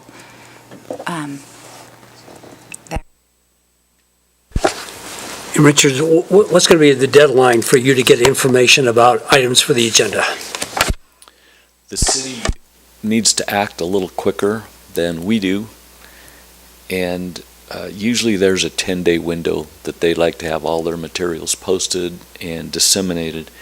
So while there is a little time, we got to remember that we're not going to have a second meeting this month, and so our first meeting will be on the 8th of January, and I believe that's a little too late. So we're going to want to be in advance of that. I would say if we could have something put together shortly after Christmas, I think that would leave us enough time to work with city staff.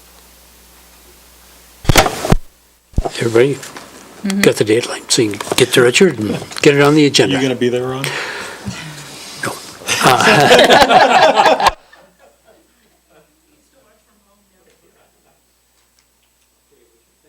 Thank you.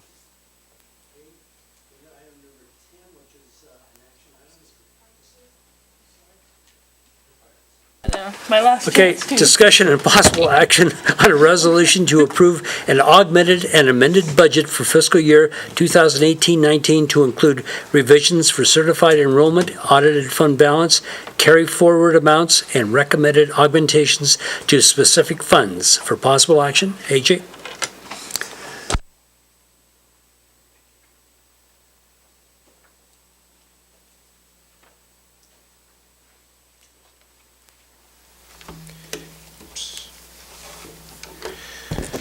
Thank you, President Swerzik. Andrew Fueling for the record.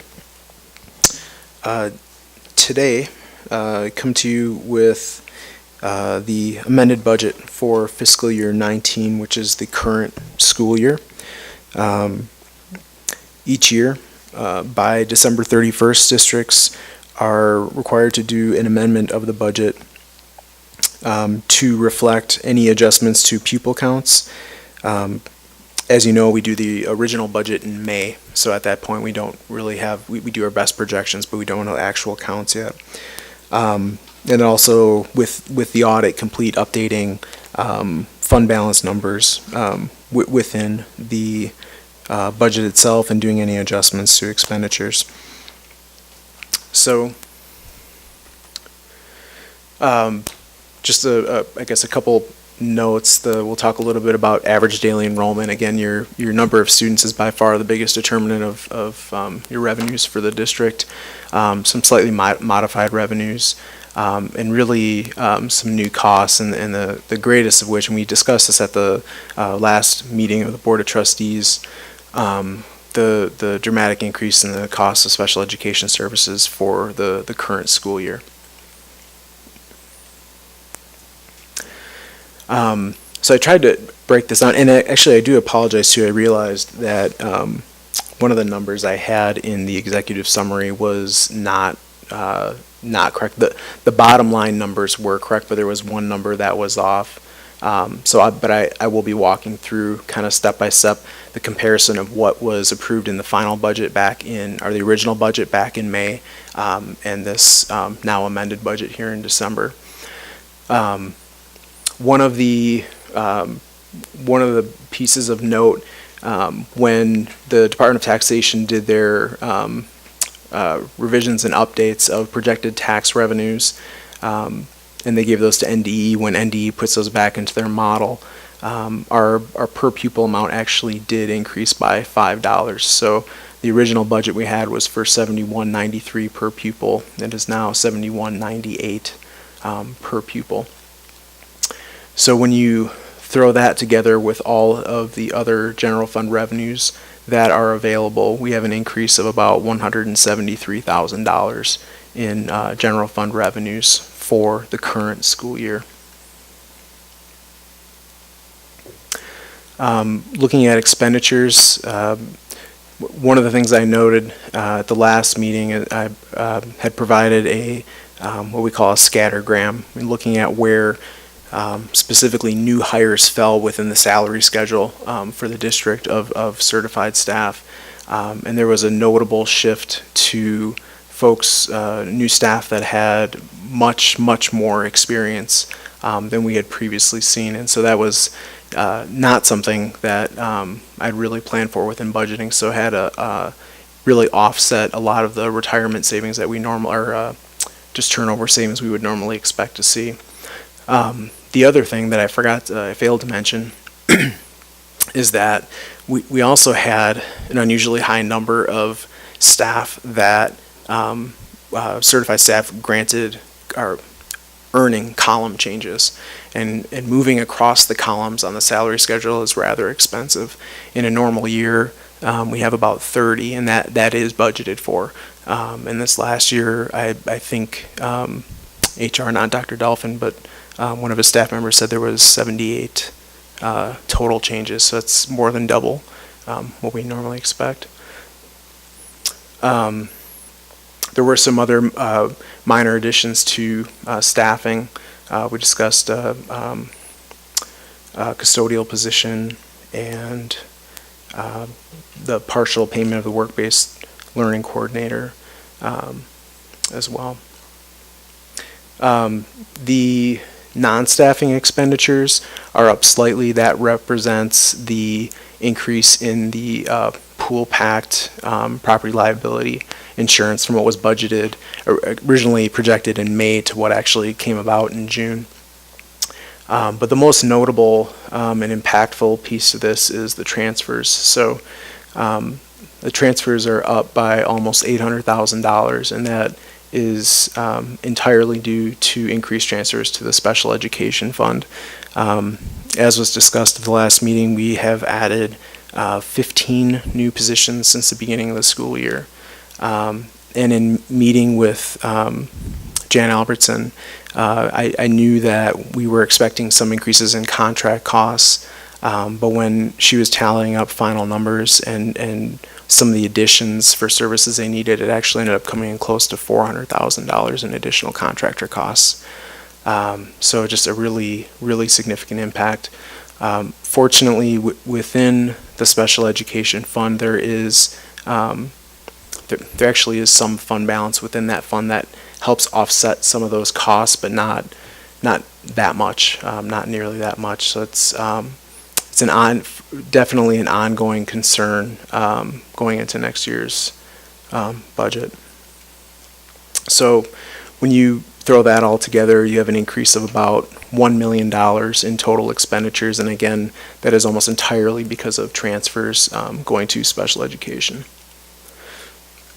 So, and again, just trying to walk through step by step. So, apples to apples, the deficit at this point with those items considered, the original budget approved in May was about almost $1.2 million. Now with these increases in transfer costs and some of the other minor items, it now sits at about $2 million. When you then add in the $1 million that we set aside for curriculum, so tacking that into the original budget, it was then a deficit of about $2.2 million, and that was talked about separately just as it is not a year-to-year ongoing concern. It comes up in more stretched out of a time frame, so not exactly a one-time cost, but just not a definite annual budget item you need to be aware of. That $1 million is still there and available. I think I told you the story about the buses that were never delivered, or at least they were not available until late August, and therefore they didn't qualify as a fiscal year 18 expenditure. And so we've added back one bus this year that should have been purchased last year, but because it couldn't be delivered to us before June 30th, the bus company has been holding on to it essentially for us, waiting for us to have funds available to purchase it. And then, do we get any incentives because they were late on delivering the bus? Do they give us a price break, or is it just like tough? They ended up giving us a slight price break. I'm sorry, on the first one, and it's been a while. I don't recall exactly what it was. I wasn't real happy with the company and our equipment mechanic, who he wasn't real happy either, and kind of laid into the company. I don't know that we'll ever be doing business with them again.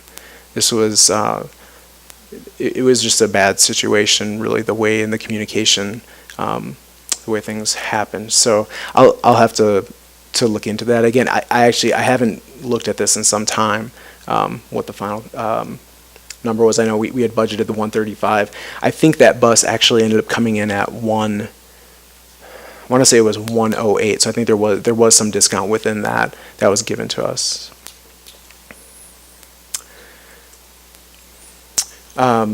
Again, there's then the $1 million in contingency that is part of the budget, and then now after the audit is complete, we know where the school sites and departments came in. If they came in under budget, some of that does carry forward for them. So this number has come down quite a bit over the last number of years. Last year, this was about a little over $700,000. Now it's down to $659,000. Now that there's some kind of changes in how that practice goes about. So the bottom line, worst case, everything all in, the deficit that was approved in the original budget in May was about $3.2 million.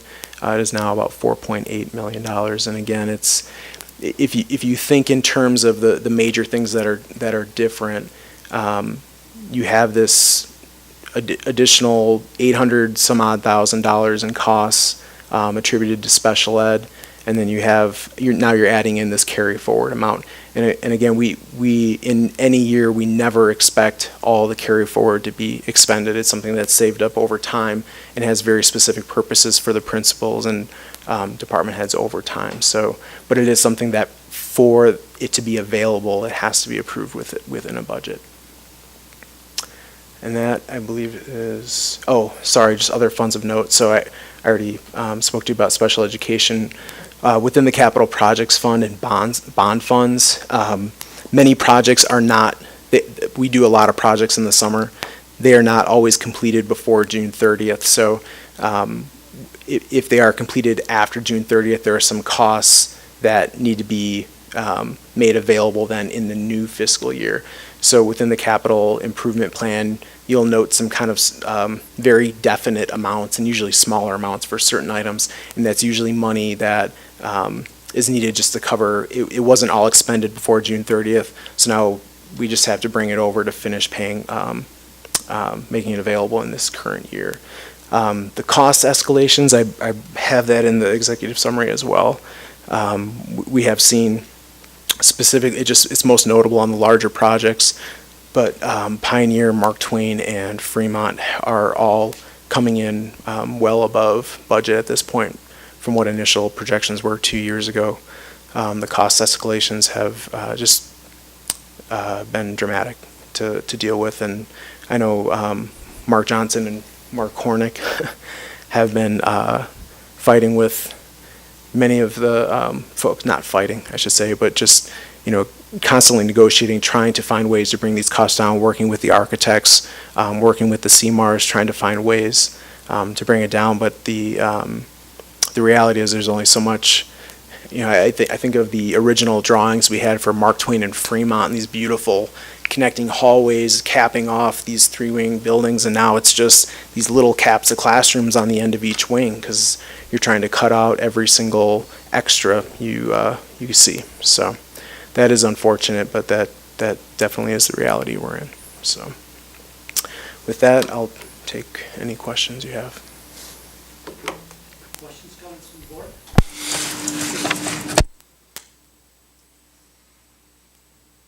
Okay, next up, you've got about, 2.5 weeks to get this in? Okay.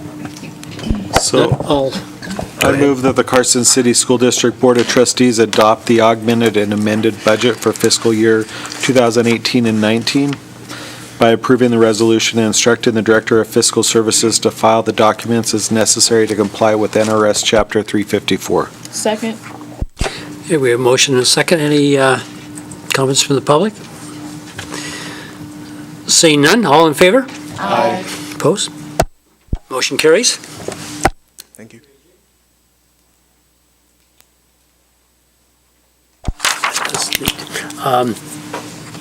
Agenda item number 11, approval of consent agenda.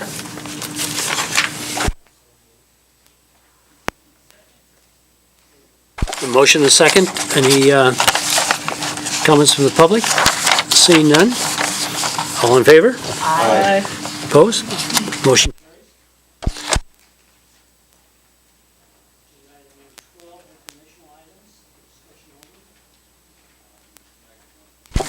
He's got my Okay. Informational items for discussion only, no action will be taken. Any comments, questions? Seeing none. Moving on to agenda item number 13, requests for future agenda topics.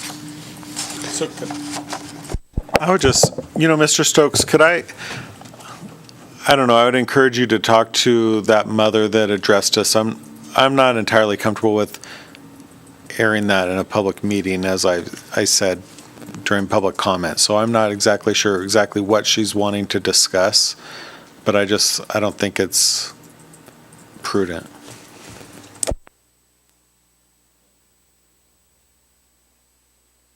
Any other future agenda items? Seeing none. Agenda item number 14, and without objection, we are adjourned. Joking just in time.